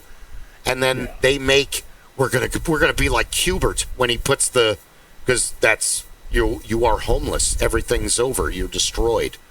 You live in the train station, so you're constantly being chased by the Surge Protector police. So I mean, it's actually pretty deep for a little kids movie. Yeah. Because Ralph goes into other games, and it just causes. He goes to Tapper. That's like the video game. It's like the video game player bar. So all the characters are in there, and Tapper's giving them root beer. They're getting drunk on root beer. So yeah, sit down and watch it with them. I was very impressed. It's up there with Megamind. I thought Megamind was going to be horrible, and I watched it, and it's now one of my favorite newer CGI movies. Because it's, it's a lot of Will Ferrell, but Will Ferrell kind of has to play... He kind of has to play two versions of the main character, because there's the outward persona of the supervillain, but then he's actually really lonely, and and then he has a disguise, and he has to play like two different characters with the disguise on. So he actually kind of has to. It's a wide range for Will Ferrell. This is kind of like more like Elf, where he goes through a range of emotions, but as three different characters in the movie. I mean, yeah, two of them are a joke and they're brief, but he still went in the booth and read the lines, and he nailed it. And David Cross is his sidekick. And David Cross it's like the happy, upbeat David Cross, who's also a villain. And he's a fish in a bowl, and he's in a gorilla suit. Like the TV gorilla. He's in this mechanical gorilla suit. And that's how he's able to manipulate objects in our world. Because otherwise, he's just a fish. And his name is Minion. And Brad Pitt is brilliant as Mega Man, because he's this normal, like, hey guy, but really he doesn't want to be a superhero. This happens all the time. All I do is save Roxy and the city, and then you just put it in. I'm not doing this anymore. So he just leaves. But he makes it look like Megamind kills him. So yeah, I was really, really impressed and surprised with both Megamind and Wreck-It Ralph. Going into them going, this is going to suck. I really relate to this character. Especially Wreck-It Ralph. I can relate to a guy that everything he touches turns to shit, and all he wants to do is what's right and the best thing, and I didn't ask for this! It's like one of my main comic book superhero stories is about one of the guys has the powers that I have, where I can break unbreakable things. And that sounds really cool until you realize everything you own at one point is going to be broken way sooner than you intend it to be, because that's just your superpower. Besides patience. I can break things that cannot be broken. Titanium mongoose rims, broke them. I broke a bicycle frame in half. My father told me he had never even heard of anybody breaking a bike this way. I broke a rocker arm on a 1973 351, was a Cleveland or a Windsor, on my Mercury Montego. Broke a rocker arm. Without throwing the rod. The pan was fine. Broke a rocker arm. Yeah, never heard. My father was like, this is insane. How were you able to do? I don't know what I did. I was trying to drive. Now you've got to push it into the garage. Fine. Okay, put it in the garage. Let me show you how to fix this. That's what happened. Okay, these are head gaskets. Very important. Okay. Wow. We talked about a lot of I stuff. had an adventure like that a long time ago. Mm.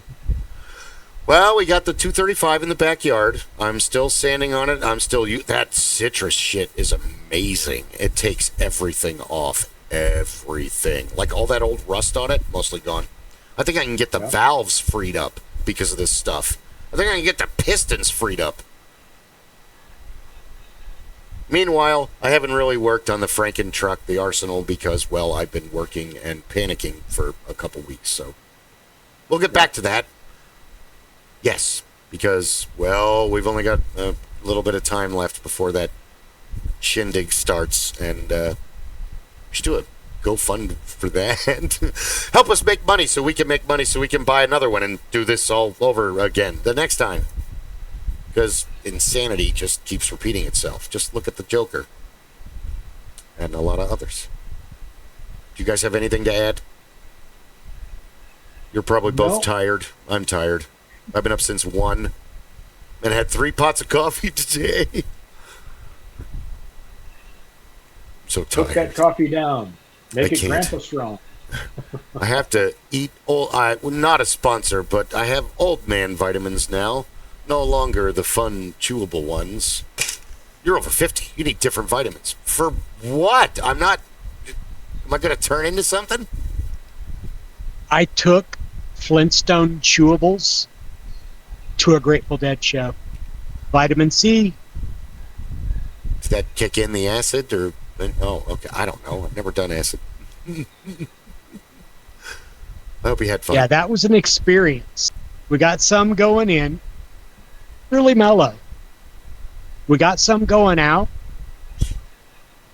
Don't eat the brown acid. Okay. How about I don't eat any? Most people are like, you don't need acid. Mushrooms are fun though. I do enjoy those. But yeah. But just remember, if you do that stuff as a medic, I get to see you naked. Not because I'm going to take it. Well, like Beth said, the problem with mushrooms is right when you're having a good time, you realize you don't have any pants on in public. That's good to know. Those good old days, chasing somebody down with the paper sheets. Come back here. Hey, we can't be doing that. You're not a little kid or an old person. They'll get you. You'll have to pay a fine. No streaking. Oh, yes, they call him the streak. Yellow. Don't look, Ethel. You just stay on the gurney. Stay on the gurney. Into the ER. Then you can do whatever the hell you want after the nurse takes over. You're never the problem. Then you can do whatever you want on the gurney. There was this one party out at the river in the way back, when you could go down and park right next to the river pretty much anywhere. Long ago. It was a naked party for me. And the next day, I took a walk. That's when I discovered the Salt River horses. So I was just walking around, and all of a sudden, there's a herd of horses. Yep. It was such an experience. Dave got a lot of views taking one of those videos. Paid him good money. Yeah. Go YouTube. I complain about YouTube a lot. I send them nasty texts, but really, I'm jealous that I'm not making all that money. Anyway, money's not the most important thing. Humility. It'll keep you broke.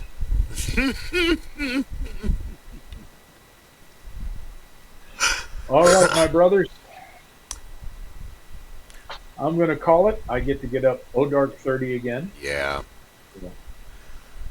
Eric Marsh. Any other shout outs? You got the shirt on? Eric Marsh Foundation, if you can. And we have, we were talking about the place, always Body and Soul Candles. Go to see Lauren's website. We have links. She makes amazing candles. If I could afford them, I would buy them. When I had money, everybody got them for Christmas gifts. So, one day. Other than that, clay? Do you have any? Yeah, watch your tutorial videos on how to make curtains. Phoenix Made of Clay, how to make curtains. I'm going to be doing other stuff there, showing you how to make stuff. Welcome any comments. Welcome any questions. And here in the next couple to 3 weeks, 2 weeks from now, on Saturday is going to be July 4th. So the bazaar at Gamers Guild in Phoenix on Bell Road might not be on the 4th. It might be the next Saturday. But I plan on being there. Yeah, we need to stop by and visit. That gives us more time to work up to it. That's actually good. Yeah, an extra week. And we're thinking about the dice bag. We've been talking about a logo. We're talking about a lot of stuff actually, but I mean we'll get there. Don't worry, you'll come with us. Thank you for watching. We really appreciate it. The Supreme Council of the Master Geeks Lodge. Stay geeky. We couldn't do this without you. You could have watched anybody, but you decided to watch us, and we're eternally grateful for that. One day we'll have Patreon stuff, as you were. Thanks! Any other closing comments? Thanks, everybody. Because other than that, nope. Here comes OBS. Bye! Episode 73. I don't think I said that in the beginning. I didn't even do the days of the year. We'll see you next Tuesday. Sounds good. See you next Tuesday. Whoops. We'll be back on next Tuesday night.